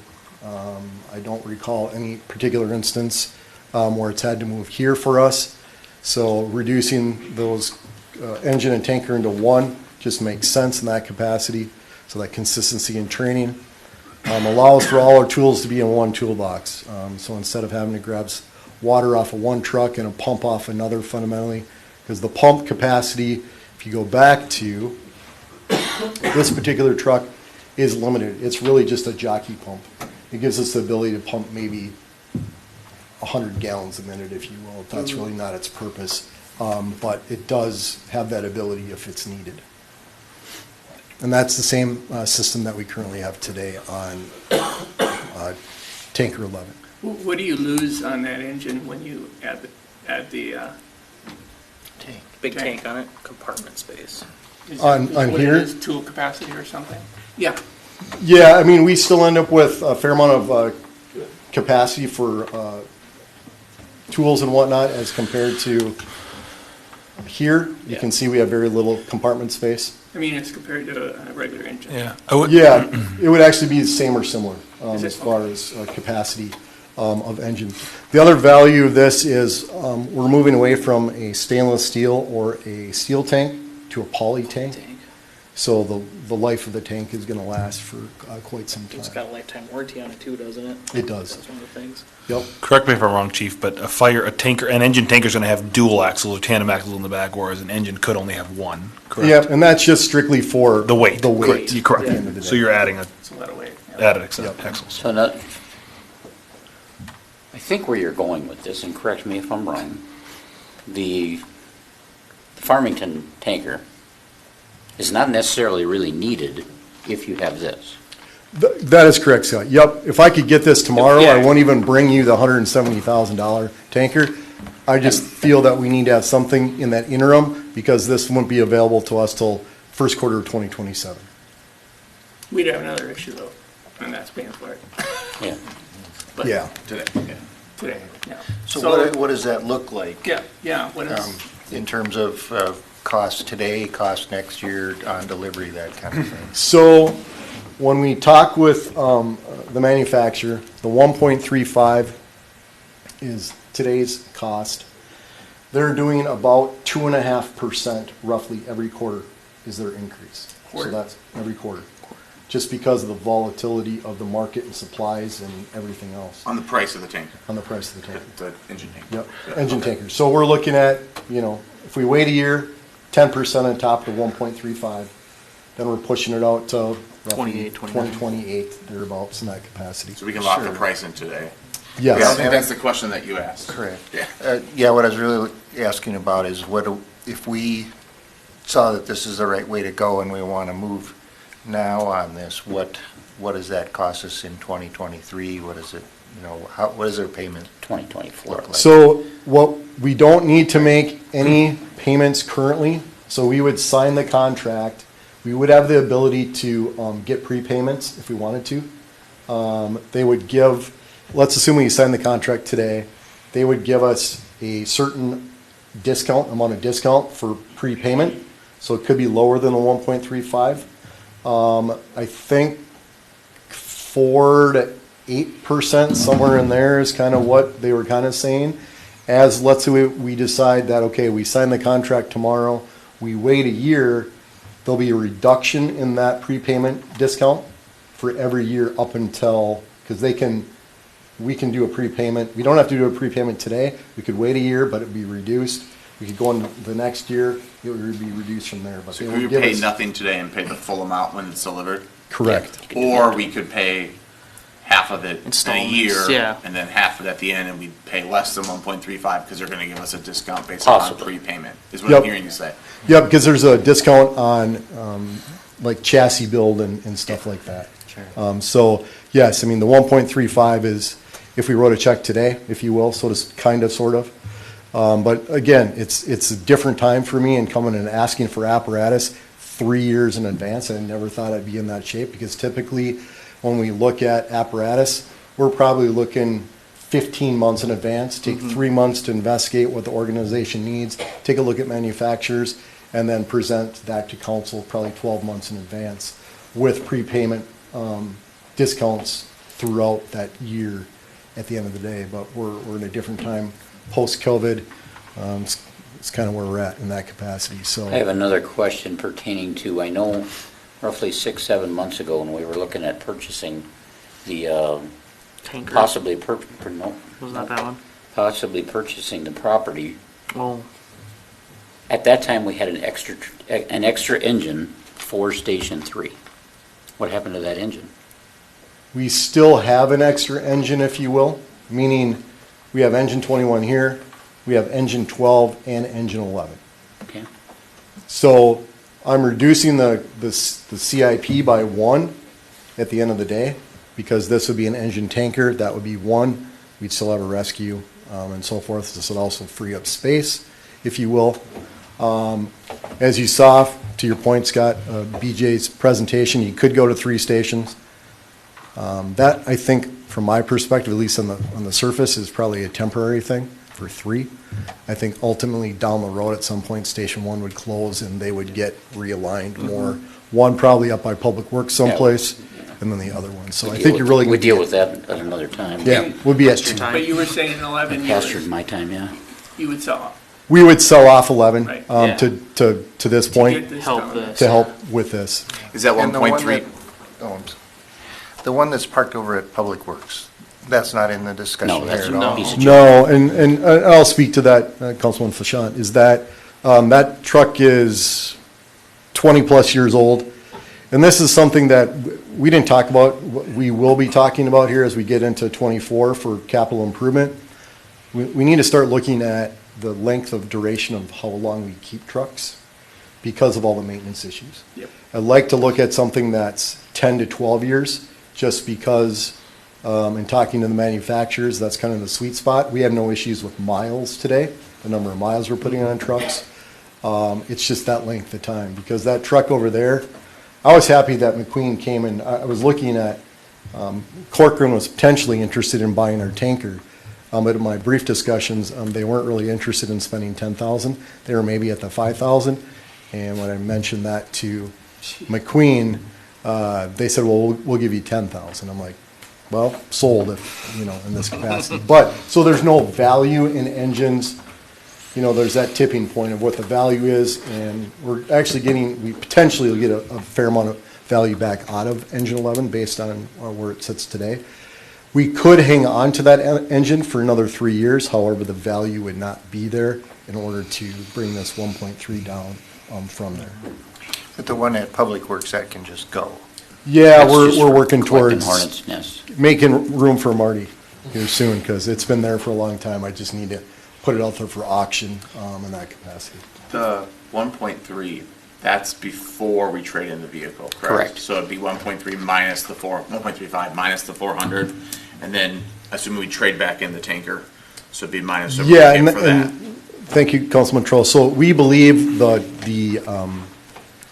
Farmington tanker, in talking to McQueen, we believe that the value of this truck today at 170, because of the shape that it's in, and that we'll more than likely get somewhere between 150 and 170 back out of it in 3 years. And the idea would be to trade that in also. Yes, that would be, that basically, as Zach and I talked, it's kind of money in and money out, kind of making it neutral, if you will. But yes. If we enter into this contract for the engine, and let's say in 2 years we suddenly realize we need to look at a different solution, are there any sort of penalties, or would they look at it and say, great, we can now sell it for 1.6? So my understanding, and I did talk to their finance guy just to bring back some other options. They use PNC Bank is who they use currently for financing through on the manufacturer.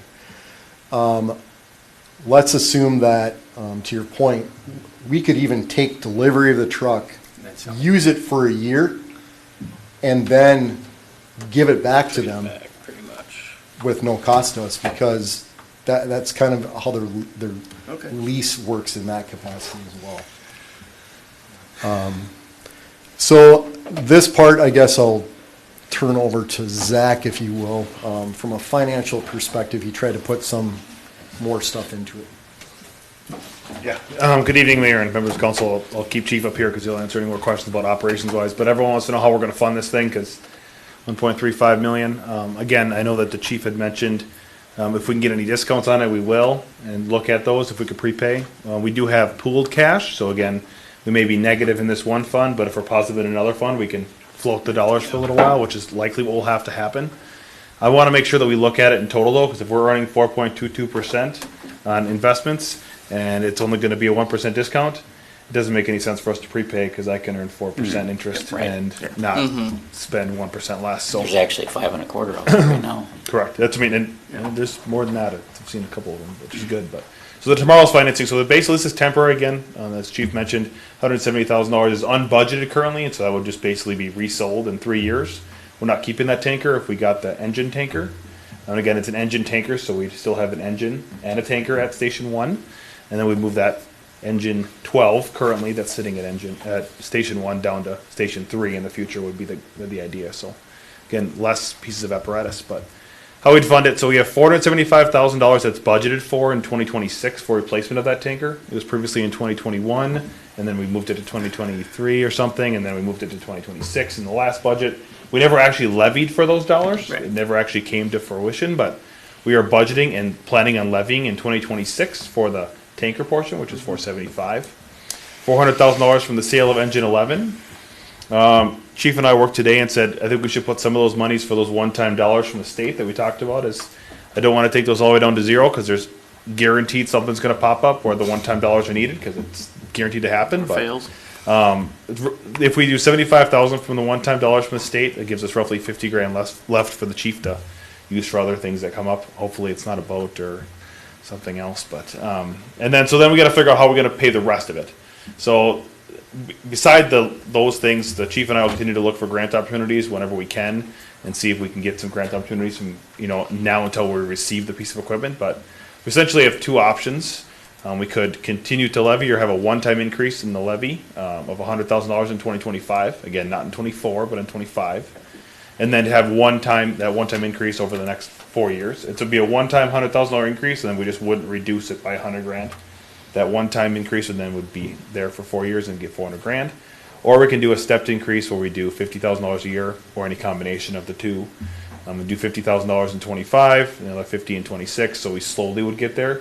Gets the same dollar amounts at the end of the day, but again, it's how we look at it and frame it in how much tax capacity we want to take into effect. So roughly about $400,000 short. What we'd look at that 400 grand would be the grant opportunities. Again, Chief and I will continue to look for grant opportunities as much as we can, but Chief and I have talked about this at length of how we feel like we need to get moving on this thing, because I hate the fact that the tanker hasn't even moved out of the station more than 4 times since I've been here in 2.5 years. And that seems ridiculous to me for a piece of equipment that sits there, and anything with diesel and water just sitting there is no different than if Marty left his salt in the back of his public works truck all the time and had it sit in the corner. So it would do the exact same thing to his truck eventually. It's just rust out and it would be worthless. So trying to get less pieces of equipment, and then also the fact that we don't have as many people responding to calls now. And if we can have people get in one truck, if it's 4 of them, get into one truck and do everything that we could do in 2 trucks, makes a lot more sense. It just logistically does. So Can you, not great. I know it's 1.35. There's no money to shake at, but again, we're logistically thinking about this of what realistically makes sense and not trying to be ridiculous about it either. So again, can you doing our best. walk me through that 475 again? I mean, we haven't levied for that yet. We have not levied for it, So- but we would. So how the levy works right now, what the plan would be, is that every year we have a different piece of apparatus that we're replacing, whether that's public works truck, whether that's police vehicles, whatever. Okay. That year we have set aside $475,000 that will be used of that levy, which is Wouldn't necessarily be an increase. not an increase. Yep, This we is get just planned like a different dollar. So part of Okay. it, one year might be public works trucks and Yep. new pickup trucks. Mhm. One year is going to be police vehicles and a new grass rig for the fire department. The next year is going to be this. So it's not an increase. It's just where we designate those levy dollars. Right. So we're specifically looking for 475 in 2026. Again, it might be less than 135, and if we could pay it all up front and slowly pay ourselves back and basically take us a loan and get an 8% discount, I can guarantee you we will put the check tomorrow. Do you get the public safety dollars every year? No, so it's a one-time thing from the 2023 bonding cycle that they did. I don't know, it started off with more money, but somehow it dwindled down to less. Yeah. Every time it goes down. Why would you not Okay. take the whole roughly 125, 130 and just use it? We could. Then we have no slush fund. So No. we just That save that just prevents the That next prevents extra brainstorm. spending? No, not saying that we wouldn't use it. If we had nothing by the time the tanker came around, the engine then tanker you'd came around, use it, yeah. then we probably would use it, because if we're not gonna spend it by 2028, Right. we're not Yeah. gonna spend it. But the idea is to not put all of the eggs in one basket of, hey, we're gonna put all Right off the bat. 130 grand left in this thing, 120 grand. Whatever it is. Left of it, to say, okay, it's all gonna go here, and then all of a sudden something else comes up, now we're stuck. And now we don't have a choice. But if we have a choice and we can put more towards it, we will most certainly reduce the levy on the last year of that tax levy plan, would be to reduce the levy by however much we have left in those dollars. Where was the tanker money coming from? So that's gonna be currently just unbudgeted for. It's basically, we're gonna spend it right now and we're gonna get it back in a few years. So right now it's totally unbudgeted for. It'd come out of Fund 401 again, wouldn't come out of the general fund, it would just come out of our Fund 401. We have a slight slush in there because of the fact that we haven't purchased vehicles and just the type of vehicles we haven't gotten and the time between vehicles. We've even ordered trucks and we have them planned for next year, and I'm gonna guess we won't see them until 25 is my guess, but. So I'm talking about the tanker. Yep, tanker, Okay. correct, yep. So we don't have any money set aside for that. It would essentially be, we're gonna spend $170,000 today that we don't have planned for. It's in our pooled cash fund, it's in our Fund 401, and then in 3 years, when we resell that thing, we're expected to put the 170 right back into the Fund 401 again. Okay. So bottom line is we're spending some of that temp money. Correct, yep. But that's regardless of the engine tanker. It's not temp fund, no, so it'd be Fund 401. Which one is the 401? The capital equipment fund. Okay. So we're not looking That at it would as a drift negative. Yeah, that will drift to negative. Okay. Won't be concerned, because again, we're gonna get 150 to 170 right back out of it again at the end, because if it's used 4 times in 2.5 years since I've been here, I guess in the next 3 years, we're gonna use it 6 times. So how far negative will that drive it? Will it drive it at the time, if we had all the dollars spent right now, would be 1.52 million short. No, you're saying how much, assuming we vote to Yeah. purchase Oh, the if you tanker, purchase tanker. how much is that gonna put it negative? It'll only put it once. No, it won't even put it negative because we still have it's like 225 or 250,000. Well, other expenses over the next Yes, year too, right? next year, but then you'll have tax levy that comes in And next year. again, I still think that we're gonna be leaching money out of that temp fund at some point. Yeah, correct. So, Yep. I'm not too hung up on that, but.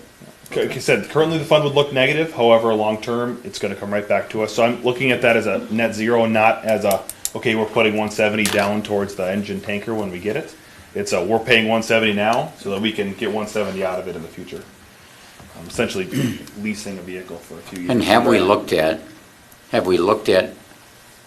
a poly tank on the current tanker you got? $250,000. $250,000 replacement. Really? Yep. It's just between you got to add all the pumps and you got to change out the whole. I mean, it's not like just the SWIP. Oh, so the pump that's on it doesn't go to a poly Yeah, you got to tank? replace the pumps and you got to replace everything It's on the jockey, tanker. It's not just some of a the motors up. yeah.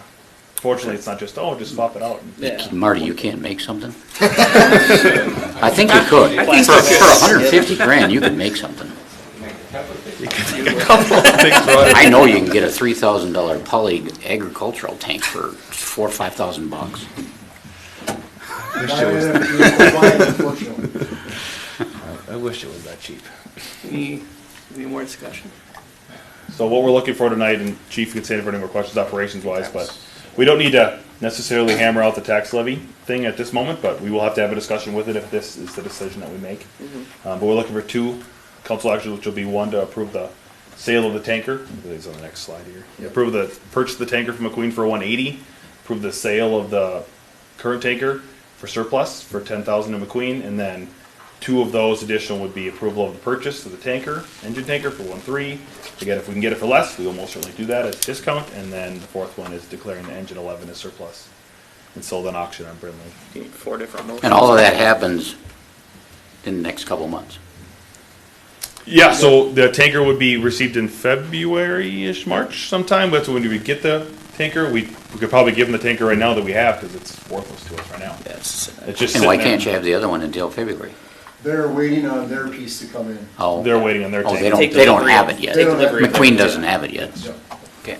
Once they get it, again, McQueen's been really great to work for. We looked through them because we had such great luck with the back truck that we got from Golden Valley. They stood behind their product and said, yeah, there was a problem, let's fix it, let's do it right. And they stood behind the product that they got for the back truck, so we've had really good luck with them. What's the warranty on the tanker truck?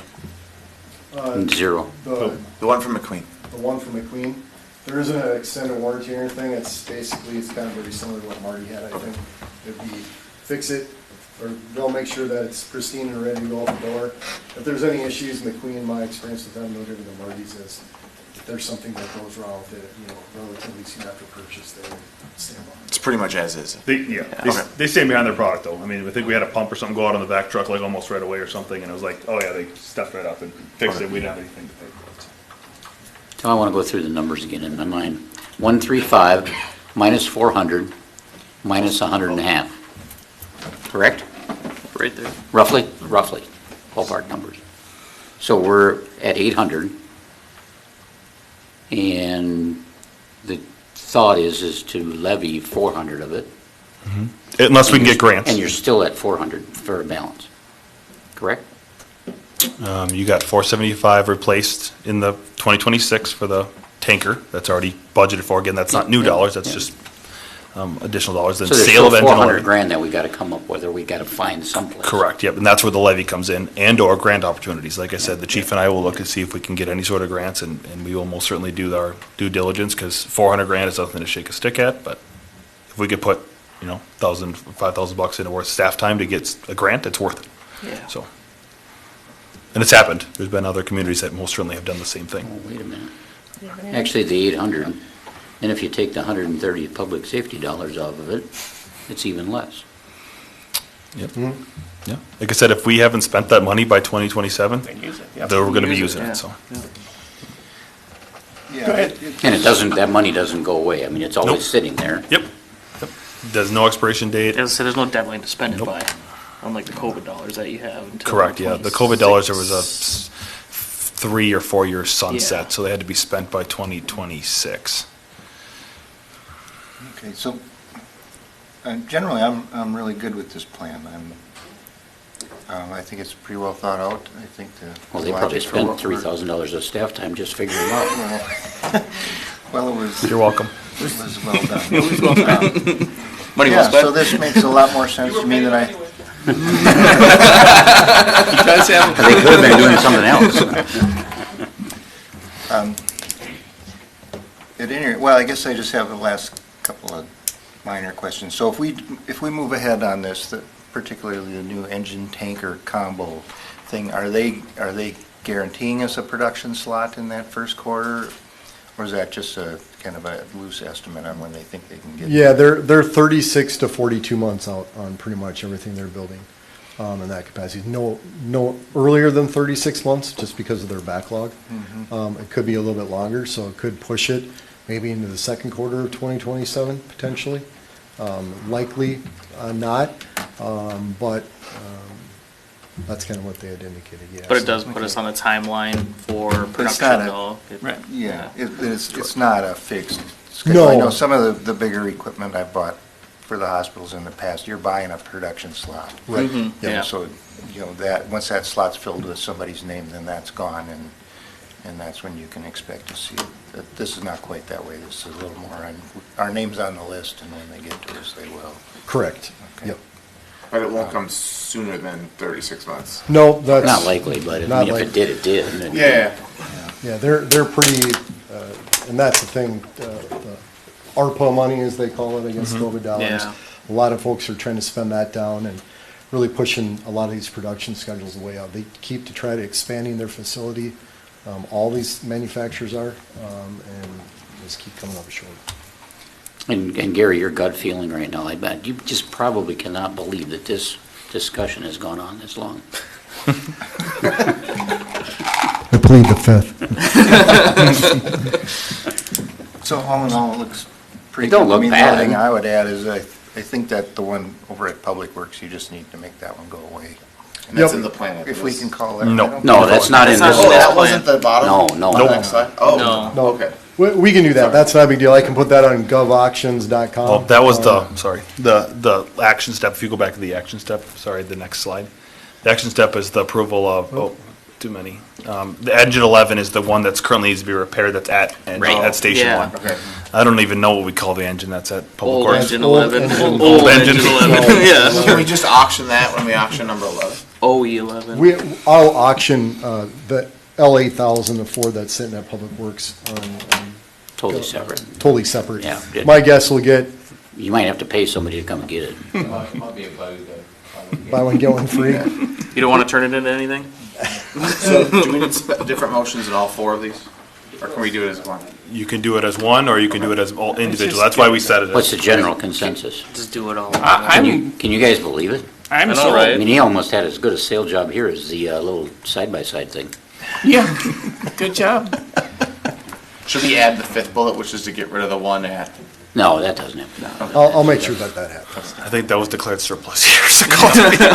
Have somebody drive it off the, Probably. Adrian might. Marty, can you believe it? I'll motion that we approve all four of these.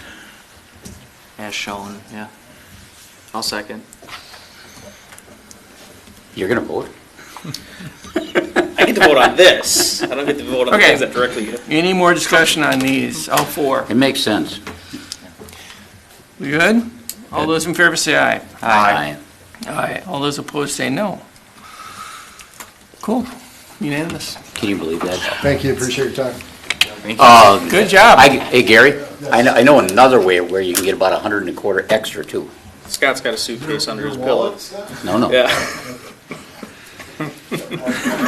This might be an after-hours conversation. This is an extra. Okay, go ahead, Jason. Good evening, Mayor and Council. I thought You guys actually stuck around that long just Really? for Just right that? here, Jason, talk about it. Can clear a room, boy, that's a vote of confidence. They don't even care about the rest of us. Thanks for playing. We should have put that last. Good evening, Mayor and Council. Tonight, we're looking at the County Road 81 and Territorial Road intersection. I think most are probably aware this is located in the southwest part of town. on 81, approximately 3/4 of a mile east or southeast of the Dayton Parkway interchange. So a little closer look at this. The existing configuration, as you can see in the aerial photograph, is kind of a skewed intersection, if you will, with a short approach leg to 81, making it a difficult intersection and unsafe intersection due to sight lines and just configuration of the approaching vehicles. The thought would be to realign or relocate the intersection to the east, which would provide a longer approach leg and the addition of turn lanes be installed to create vehicle safety so they can get out of the drive lanes for making those turning movements. Additionally, there is a property that is expected to develop. In fact, I'll get into a little bit more detail on that. Across the street from this, that property has been identified to have its primary access off of Territorial Road existing, or in other words, would need to connect into the realigned Territorial. So it's expected that that connection point, whatever that looks like, would be part of this project. It would be done at one time, as it would be all similar work just for efficiency. And then the existing leg or connection of Territorial would be severed from 81. So it would be one less connection. So just background on this, I think all are aware that there is benefit or would be benefit to the realignment of this intersection for safety concerns. I think it is clear that there is a connection point needed to serve the developing property across the street from it. To date, I think it's safe to say that the expectation has generally been that whenever that property is developed, that property or that development would be responsible for the realignment and the construction of this intersection along with the connection to the development. At least that's what's been voiced to these developers as they come in. So that's kind of been the expectation of things moving forward. So that includes the design, the construction, the funding, everything associated with that project. As council may or may not be aware, it's been over some amount of time, but there's been 3 proposed developments on this site. All of them have withdrawn their applications at some point. And I won't say that this is the only factor by any means. There has been other things to varying levels with those developments. However, all of them have commented that the burden of this full intersection being placed within the development, it just can't be tolerated by the development. So as staff, we took a step back and looked at this and are thinking a new approach might be appropriate, and that would be that the city take the project as a city project and own it and be responsible for the project, not necessarily 100% on their own, and I'll touch on some of that. But just to have it a city project, that way the city has full control. It is in a significant intersection. Instead of having a developer's contractor working on this, it would be city-led. So the thought would be maybe it's good to complete the preliminary design now, determine the feasibility of this layout, work with the county, get everything squared away as much as possible for the design so we know what needs to and can be built in that area to serve efficiently for what's needed. With that, we would refine the cost estimate such that when future development comes in, we'd be able to say, here's the cost, here's what we think the appropriate share would be for that development. They can put it in their pro forma, evaluate it, and they know all of these up front instead of going down the processes and then this coming in later and kind of throwing a wrench into it, if you will. And the thought being, once that first step, the preliminary design to get that information is completed, the project could easily be tabled or shelved until a later date when the project is to move forward, at which time still all valid information with the project, and then it could advance to final construction documents, bidding, and then the construction project let. And that presumably would be done whenever the funding is secured, and good chance that that happens when the development comes in. As mentioned, the development, it seems reasonable that there is a lion's share of that project that could be placed on the development. And I think all the developments that have come in have acknowledged that. It's just the regional benefit that's recognized by this project was too much burden, if you will, for the developers to handle. So when you say the lion's share, so the last group that was in their final letter said something about 8%, but they felt that they were responsible for 8%. Is that? Towards the intersection. So, Yeah. And I don't know, I might have used the lion's share wrong. Okay. If that means I get it. majority, The that bigger- was not my intention. Yeah. I should No, not I- have used that term. I get it. There is a notable portion, Yes. is how I should have worded that. So just to jump backwards to your point, because I think that is important. So the development access connection, or what's labeled there, and it's shown as a roundabout, as we have gone through some different configurations, and just for operation, because of the close proximity of these two intersections, the more we look at it, the more we're leaning towards recommending a roundabout at that location. And the primary reason for that is just so we don't have a queue that backs up to the south for, I'll call it north and eastbound traffic, because the last thing we want to do is have vehicles backing up into the 81 intersection. The roundabout allows a free flowing, if you will. I mean, there may be some yielding, but that it would be constructed or designed such to allow that movement to be the free flowing right for all practical purposes, just to avoid any potential conflicts back at the intersection of 81. So that, and this was discussed with the last application that was in front of it, is the thought is that connection is 100% development. If there were no development, there is no connection there. There is no other benefiting property. You're talking about the roundabout, right? The roundabout connection, Yeah. yes. Yeah. Yep. So, So where's the county on all this? yeah, so up in this area, I'll just point out before I move on, there is another vacant parcel here that I suppose could be considered a benefiting property with this as well. However, with ghost plating that has been done with the residential properties, all of those connections are east and none of those are south. So that could be the only possible exception, at least that I would see, that would benefit from that roundabout. And then the other part, so they would be 100% of that, and then the 8% that was referred to is, I'll say this development's fair share, if you will, through users through this intersection. So I'm just going to use 100% 10% for easy math. So if the intersection's $1 million and there's 1,000 cars or 10,000 cars using it, and they put 1,000 cars more on it, they have 10%, and therefore they would pay 10% of the cost. Literally that simple. Of the red line. Of the overall intersection.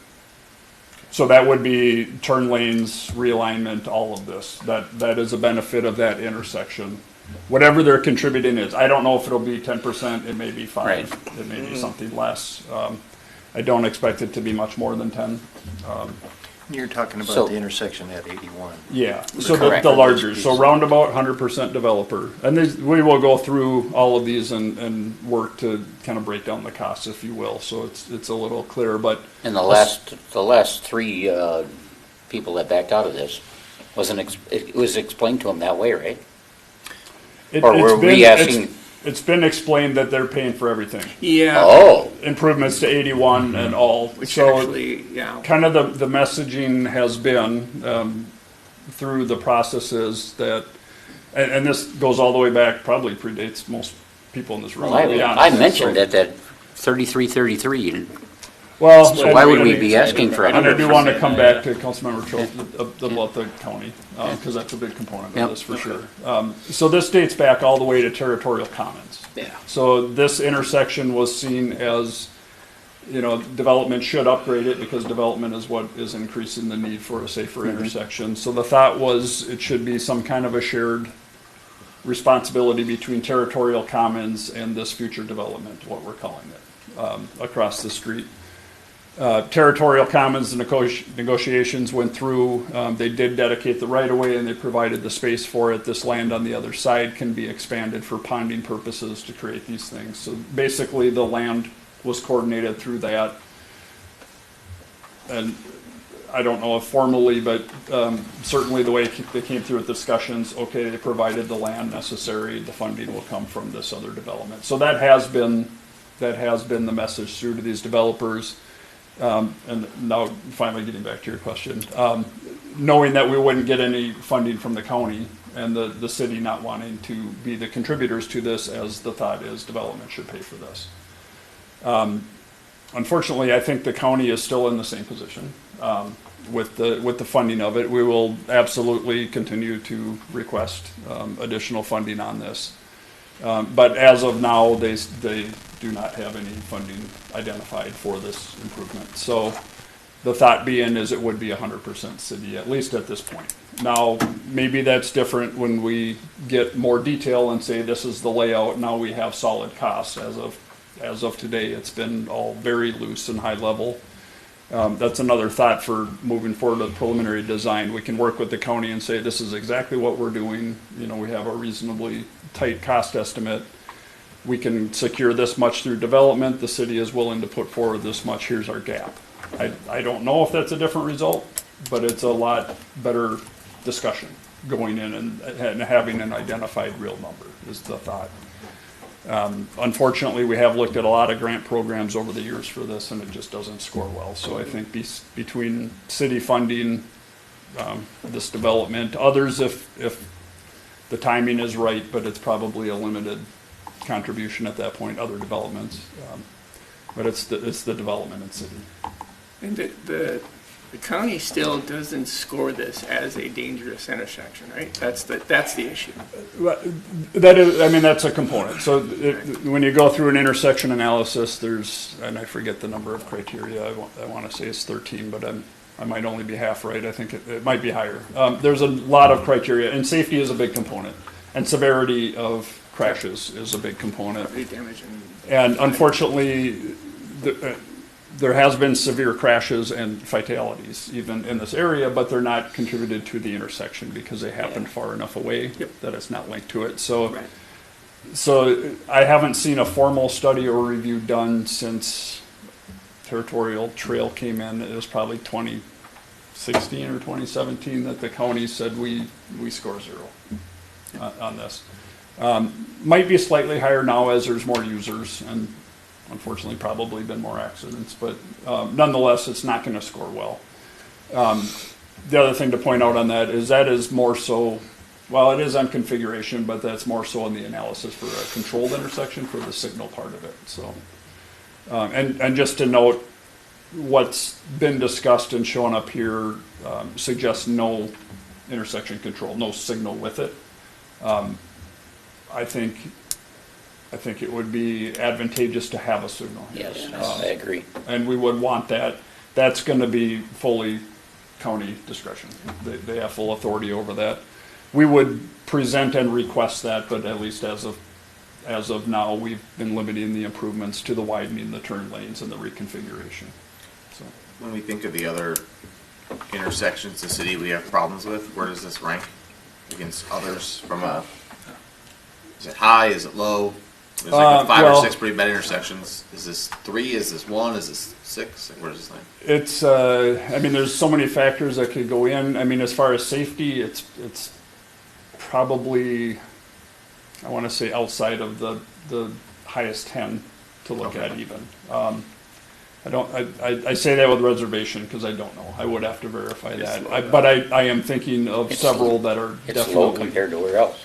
Where else? I could tell you that North Diamond and River Road is the Pineview big River ones. Road. If we're going to spend money on something, that's a nasty one here. So, but you're not done with your presentation, are you? I am. Actually. Oh, okay. So I mean, the only other slide was the recommendation to move forward. But. Well, that'll show us how much go ahead. the engineering wants. It's in your package. It's in the package. It's 63 package. I didn't look at it. With this work, is there like almost like a 429 component where we can allocate, or not so much? The 429? Well, something along those lines where we can actually. There is. I'm going to be honest. I think a 429 is going to be difficult to implement, and I say that because it's very. it's very challenging to pick and choose. In fact, you can't necessarily pick and choose who you want to assess these costs Sure. to. Okay. So it needs to almost be done through other types of agreements. I mean, there's other mechanisms. There's a recapture agreement, for example. That would be one that you would enter into specific properties and say, when you develop, you will contribute.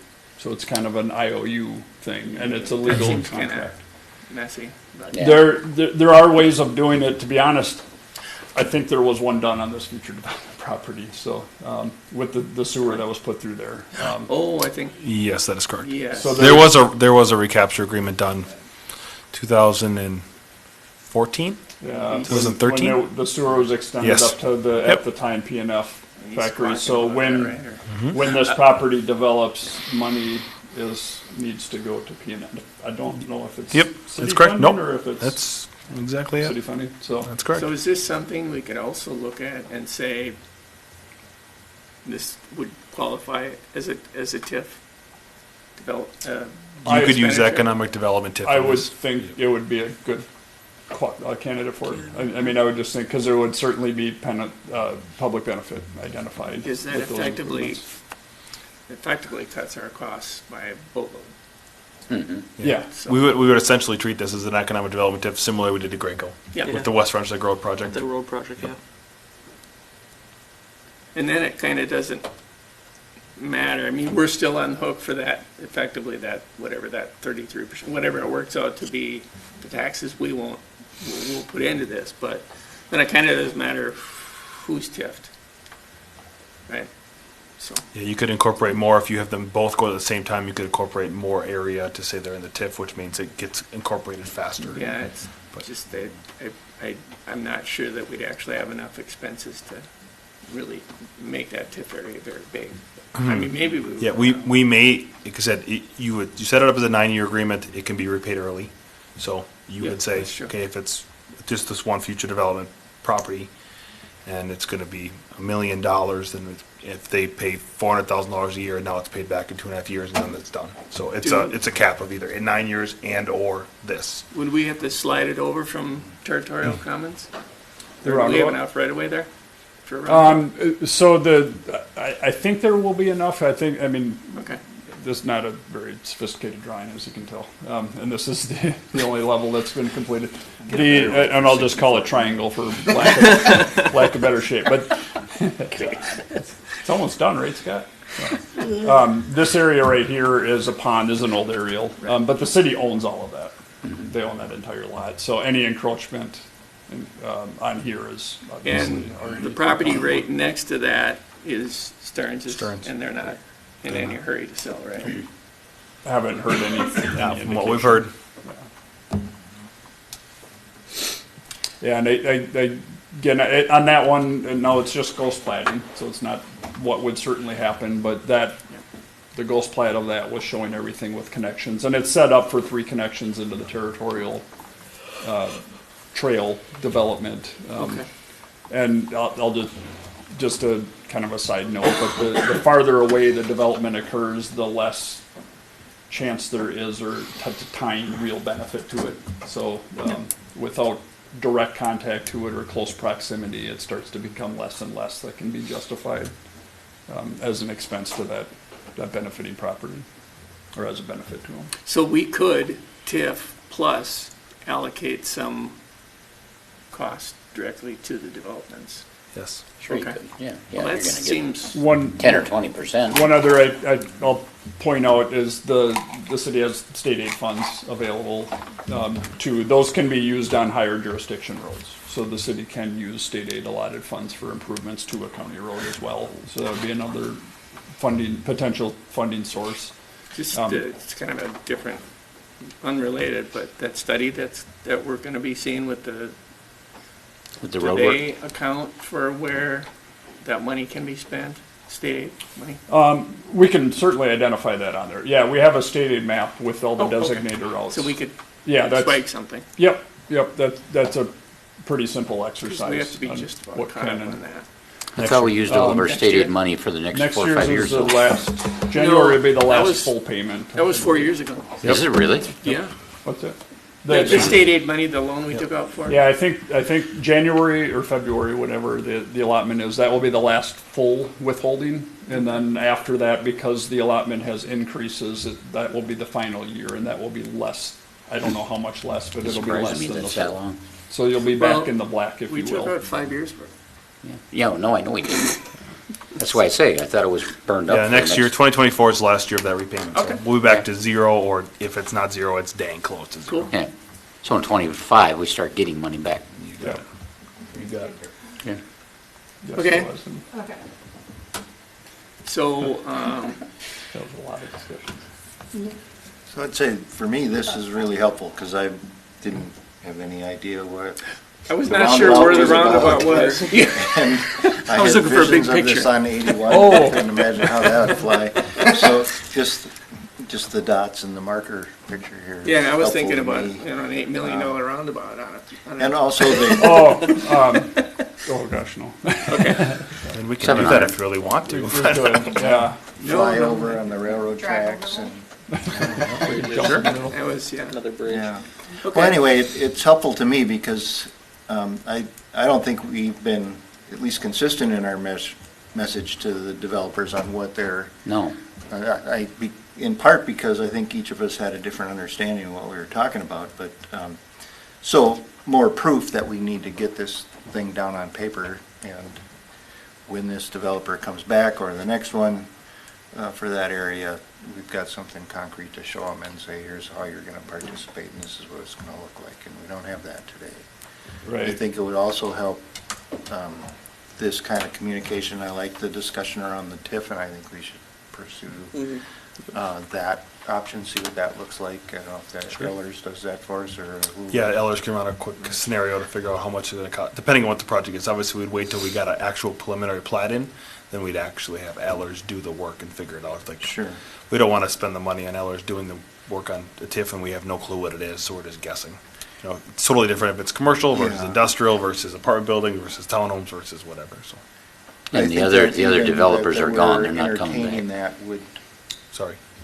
be useful information to a Yes. developer. Yes, correct. For sure, in how this thing could come together, and, maybe could have avoided a little bit of the confusion we have today. But having said all that, I think that I would certainly be in favor of moving ahead with getting this design done. And now for my crabby comment, and this has nothing to do with Stantec individually. I think that projects that we commission are chronically late in being completed, and in part, I think we get, you've got a project schedule included in the information that you gave us, but there's nothing that says, we have no ability to hold you to that contract. And I think that going forward, we have to find a way to put some kind of penalty in these things when they habitually come to us well beyond their due date,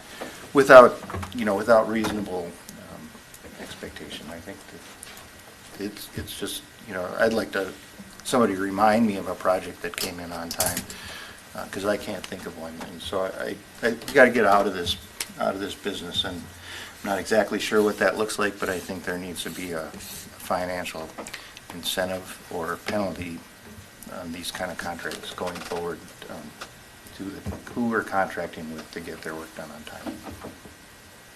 Yeah, and we did talk to this. I did mention this to Jason because I figured the comment would come up. There is, we could do either one of those. They'll have the same impact. Likely, if we say, okay, if you get done by this time or this time, and we incentivize them to be done early, it's going to cost us more money. If we tell them that the penalty is going to happen, or hey, if you don't get it done by this time, it's going to be a penalty. Likely, it's going to cost us more money because they're going to say, well, we want to make sure we have enough money in order to get the project done. So they're going to make the project more expensive. Not trying to say anything wrong, because like I said, I mentioned the same thing to Jason, and he said the same thing back to me was, great, we'll just make the cost 10% higher. So It's make like sure the we change orders, it works itself out in the end. But I'm using an example of. Right. Yeah, I mean, I'm unfortunately, not throwing Jason under the bus. It's not just Jason. It's Tech is in the business of making money, and you have to mitigate your risk through. Yep. So it may or may not, but it very might if it's a truncated schedule of what I mean, we try to be as reasonable as we can with these, and we do our best to stick to them. Admittedly, don't always do it, but we do attempt to do that, and, yeah, that's all I'll say on that. I was not throwing Jason under the bus. It was not that. It was a good conversation. And not my intent either. Yep, yep. You know, although we've had, you know, projects with Stantec that have come in late, and we don't need to go through that because it seems to apply to almost everything we do, that we don't get it when we thought we were going to. And I'd like to find a way to get out of that loop. Sure. Now, is the last developer totally gone? They did write in the following Thursday after the council meeting to say that they are pulling their project off of this development. I don't know if that'll be forever. They mentioned that they want to work in the city of Dayton, so again, I don't know if that'll be forever or just for now. It surprises me that we didn't investigate. I mean, to me, that's shocking that we would say you got to pay 100% of the intersection on 81. I don't think it was ever designed or ever explained to myself or anybody of what the intersection is, because if I said, okay, you got 100% of the intersection, which one? The roundabout or the one at 81? So there's two intersections there at a minimum. So, yeah, so that's where I think that there was just miscommunication between Oh yeah, the that developer intersection's a couple $1 million bucks. Correct. For sure. Yep, exactly. So we don't have any current funding available for it either. I mean, we have 2027 is the next time we have funding. We're expecting 66% of it to come to the county. Good luck with that, and it's $750,000. So that's when we have it planned out in the CIP to get this intersection done. So I think we should get the study done. We know how much it costs. We need to get that part done. But the only thing is, by the time, okay, It'll change. so now it's 24. Yep. If you're not going to do it till 27, those numbers aren't even valid anymore. You can escalate What based escalate? on inflation and like RS means costs. I mean, you can look up different factors for it to estimate those. In all honesty, the important part is working with the county and getting all of the layouts and the configuration and everything set, which is going to be a big driver of your cost. So updating based on construction materials or just costs at the time is an easier adjustment. You're absolutely wrong. It's going to be wrong year two. The cost estimate's $7,500 of the $6,400. And So refining it will be we'll much have to less than that even. Yeah, we'll have to redo that at some point in time. I don't disagree with that, but I think we got to get started. I don't know how well the counties don't work with us, and I think to some extent we own that red line. Beyond that, I would say we got to get the county involved, and then the black circle orange line, the developer, we get the developer involved. But I just want to say this because people watch the meetings. I don't think the developers should hold us accountable for fixing the county road either. So just so we're all kind of at least that's where I'm at. Right. You know, we need to partner with them to get that done, and to think that we're gonna take all of that on, like it's gonna take multiple parties, the developer, the county, and the city, to get this to come to fruition when that development does decide to finally happen. In my opinion, I don't want to speak for everyone else, but that's where I'm at. So, but I think it makes sense to get at least our piece done, which is to figure out what's this going to take, what's it cost in today's money, and then we just, like you said, shelf it or have it available when someone comes in to look at it. Right. But I think it still seems like through all these development proposals, the concern has been 81. Yeah. And Mhm. this doesn't do anything to mitigate that. I don't disagree with it.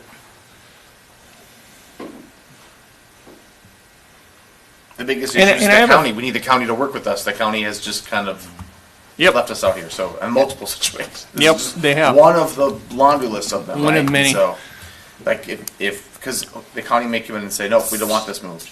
Or, nope, we want Territorial closed off. We want everyone to go to that new intersection Maple Grove's building down the road. Or, we just want right in, right out. Or, like, they could come back with a bajillion different things there. And it's their road. So, we can only ask and influence. We can't make the decision, right? And so, and I don't think we should be stuck with paying for their decision either.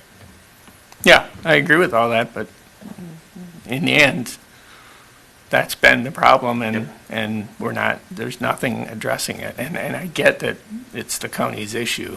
I'm just not sure what this does right now. This would allow us to fund that gap. So we would be able to go to the county if we had preliminary engineering for this intersection and say, we're going to have the developer pay for this. We're willing to pay for this. It would give them and we're going to we need tighter this. numbers. Yeah, we need this from the county in order for us to do this project. And You say, Okay. we need the project done because it's gonna impact our roads and impact your roads, so we need this from you guys. And I think that would be a better approach than, hey, we need some money here and we don't have a Yeah. clue how much it's gonna cost. So I'm gonna make Yeah, one more point. yeah, though, but we which do is have a if we're- clue. If we're gonna go to the county and No. ask for them to help with an intersection, Yep. in my mind, this is not the most important intersection for the city to ask the county for help on. Getting a head shakes others agree. Yeah. So why I think we still need to do this for all the reasons we talked about. In my opinion, if we're gonna go to the county and say, hey, we need you to fork over $1 million to fix this road, or the numbers, picking a number, I'd rather that $1 million be spent on other intersections that are safety issues in the city. Prioritize. Before you bring more development in. Like that's Well, that's and my that's what opinion. it boils down to, is Yep. we've kind of been, This is like last on the CIP, by the way, putting lights at this intersection. Yep. I looked, it's very far out. well, and it shouldn't even be on our CRP. I but concur. I guess what I'm getting at is if we're looking at finding a way to get another development in here so that we kind of know what the costs are, I don't know that this fixes it. That's my concern. Because over and over again, the concern is the intersection itself. Yep. This doesn't do anything to mitigate that. It will tighten down the numbers we need Yep. to do with the roundabout and the moving the road. But in the end, there's still an uncontrolled intersection there. Yep. And so it's going to be, residents are going to say the same thing. Why are you adding development here Yep. when that intersection is uncontrolled? I don't know. And that's where I think we do this just so that when the developer comes in and they say, we're not paying for all this, great, we're not asking you to pay for all of it. I'm gonna speak, we agree that the red line is probably our responsibility. You get the county on board with the green line, you handle the black dot and the orange line, and then maybe we do it, right? Maybe then it's worth it if we can get that, but I don't think we should be. But I don't think that's been blocking these developments. I mean, I think there's a hesitancy in the planning commission and at least with me to add more houses there when that intersection is not controlled. This And that's why I entire, don't know, well, this entire plan does not include a stoplight or any Yeah. sort of Right. indication Right. intersection. And that, I think that's really the issue. We can figure out, we can spend the 60 grand and figure out how much to allocate, but I don't think that's been the issue. I do agree that we should not have been telling developers they gotta foot the whole bill. I never did quite know where that was coming from, but, I assume we were talking the regardless, black circle area when we were talking, I didn't realize we were talking about the whole. no. Okay, so again, to David's point, we clearly weren't all on the same page of what was going on. Right. Okay. I don't know. So all of a so at sudden, some point, we're Do you think gonna it's worth need the it. 64 grand then to get this done, or are you talking You yourself off think bit? that those numbers will ride for quite a few years? Well, the cost estimate will change certainly. Yes. But the But the geometric designing, layout yeah, does not the change. design layout and, okay. I'm not sure how that would not stay valid. so in other words, you guys are indirectly telling me, or at least Matt is, that if all of a sudden the county came and said, hey, we'll pay 70% of this if we do it in 2026. You're saying that you would pass on that because you want to fix something else first. In my opinion, I believe that, and we're waiting for the study to come back, but in my opinion, I believe that there are intersections that involve the county that are of better use of funding if Yeah. we're gonna pick intersections to better help the current residents. So- In mass. Yeah. It may not help the one resident, unfortunately, but in mass, it helps more residents, and that's what I'm weighing against is, are we doing this to help one, or are we doing this to, I mean, this will help more than one, don't get me wrong, because people love a Territorial, but this whole conversation is drawn from the future I development. think if the county comes in with money to fix the intersection, it's gonna be independent of what they do on the River Road. Yeah. design. Okay. Yeah, that's Hopefully what I. it should So be, to me, it doesn't make sense to spend the 60 if you want to put the money someplace else. Well, we wouldn't put any money there, No, if you got county money. I think our but lobbying effort, if you want to call it that, for help on these intersections needs to include all of them. And if they ask us to prioritize them, I think we might come up with something different. We could than do being something in number that one. capacity then, yeah. But I still don't think that takes away from the need to have a settled Plan or design for something, this. yeah. Ultimately, to tell potential developers, here's what you're in for, Yeah. and then they can work their numbers, whether the project's And this viable would have off to be of done. real things. it would have to be done at some point anyways. I just wanna make sure that it doesn't get stale, but it sounds like only the cost of it. Yeah. But and truthfully, I imagine that if we want to get those other intersections fixed, Scott, we're gonna have to do a study like this on all those intersections, so we can go to the county and be like, here you go. So if when we get that report back, when we pick 5 and it's 70 grand a piece or so, we're gonna spend 350 grand if we did all 5 to get this done, just so we go to the county and be like, here's what we need. I think we need to do it because, again, when the developer comes in, they should know what they're getting into, and then they can make a decision. And they can stop saying, "City's pushing back." Nope, this is what it looks like. Done the work. We've already put out 65 grand towards this to help make this easier for you. Yeah, I don't disagree with that. I mean, I don't. I mean, Yeah, I know. Yeah, I think we're on the same. Yeah. So I'll motion that we spend the $64,007 to get this taken care of. Any second? I'll second it. Any more discussion? All those in favor say aye. Aye. kind of, sort of. There's no kind of sort of. Aye or nay? Yeah, go ahead. All those opposed say no. Motion carries unanimously. You just need more work, right? Jason, you got kids put through college. You know, Jason's out this. It seems like the other issue with this property is the north side. It would be really nice if we had some We're working through that. idea there too. Yep, we'll come back. Because I just have a feeling that Just would go be to a the good last spot for something else. Yeah, text north. We'll come back with that. Okay, Mayor and Member of Council, we have one last item that was added at the beginning of the agenda, which is accepting the resignation of Ryan Maltzen from the Planning Commission.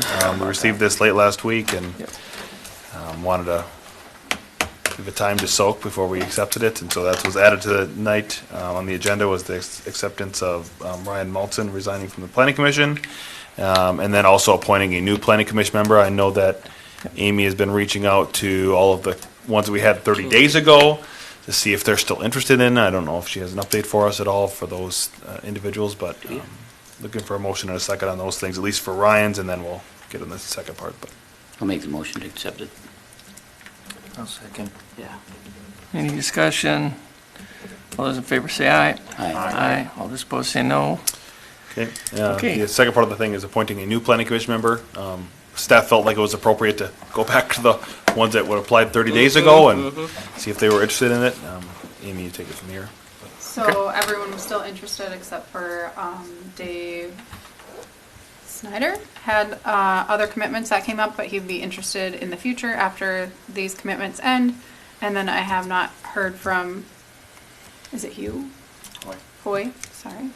And then, so I'm unsure, I just haven't heard back from him, but I've heard back from everyone else. So the options would be David Hitchcock, Anthony Albright, or Tony Albright, Jeff Seagart, I would say Sergeant? Sergeant. Bob Herntz, or Sarah Van Asten. That's correct. I'm going to make a motion to appoint Sarah. So, okay, I'll wait. I'll second that. Okay, any discussion on that? Yeah, so I think two things. Last time we did this, we didn't let the planning commission know, and we got feedback that they'd like the ability to reach out to people that they know in the community and have them apply. So I think it makes sense to do the same thing this time, since that was the feedback we got from them last time. And I also think we need to decide how we're going to fill this position, because I feel like when we filled Ryan's position, and again, I wasn't here for the vote, but when we filled it, I didn't realize we were trying to fill a citizen representative versus a subject matter expert, if you will. And then this last time... Well, that's up to an individual to decide. I mean, I don't think as a group we make that decision. Well, I feel like last time we kind of said, well, we want to find subject matter expert. We already have a citizen representative, that's why... I think individually you might have heard that, but as a group, I don't know that we're going to decide, what kind of skill set we're looking for. I just know last time that Sarah was kind of the second choice of the group. Yep. Yes, I would have taken Sarah if this other individual wouldn't have applied. Because I think we all agreed that the individual that we appointed was unanimously all Aside of our from choices. me, I wasn't there, so. Yes, correct. Yeah. Yep. Yeah, we were on the same page with the individual. Yep. That's where I'm I coming guess from. I'm just surprised based on comments you had made after the meeting. So, okay.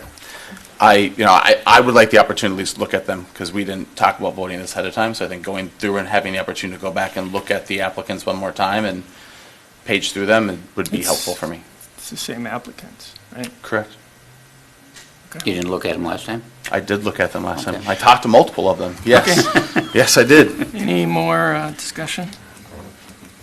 Anybody else have anything to say? Okay, now all those in favor of Sarah, say aye. Aye. Aye. All those opposed, say no. No. I'll abstain. I wasn't Okay. aware and wasn't present at the last one. Okay, so That's where I'm that at too, is I don't feel like we're. passes 3 to 1. Was the correct answer for me to abstain because I need more information, or is it a vote no? Vote no. Okay. You didn't want to appoint her. Well, that's why I'm asking what the correct answer is to what I'm trying to get my point across. Because Travis is abstaining. Because for I the want reason more he information. wanted more Yeah, information. exactly. So in that case, then I would abstain. If that's the choice. Nope. Did it change to an abstention? Yeah. Nope. All right. Yeah, so just for recap, we have 3 votes for a yes, so Sarah's been appointed. We have 2 abstained votes, so You're abstaining? Correct. Okay. Yes. Okay. which is, Okay. Yeah, that's fine. still passes. So- Yeah, Still it's- passes. it's Yep. still passes. It's Okay. We will get in touch with Sarah, let her know, and then we'll get her sworn in on the next planning commission meeting, all right. which is December 7th. All right, Gary, you probably still want to go out and celebrate. If there are no objections, we will be adjourned. And we're adjourned.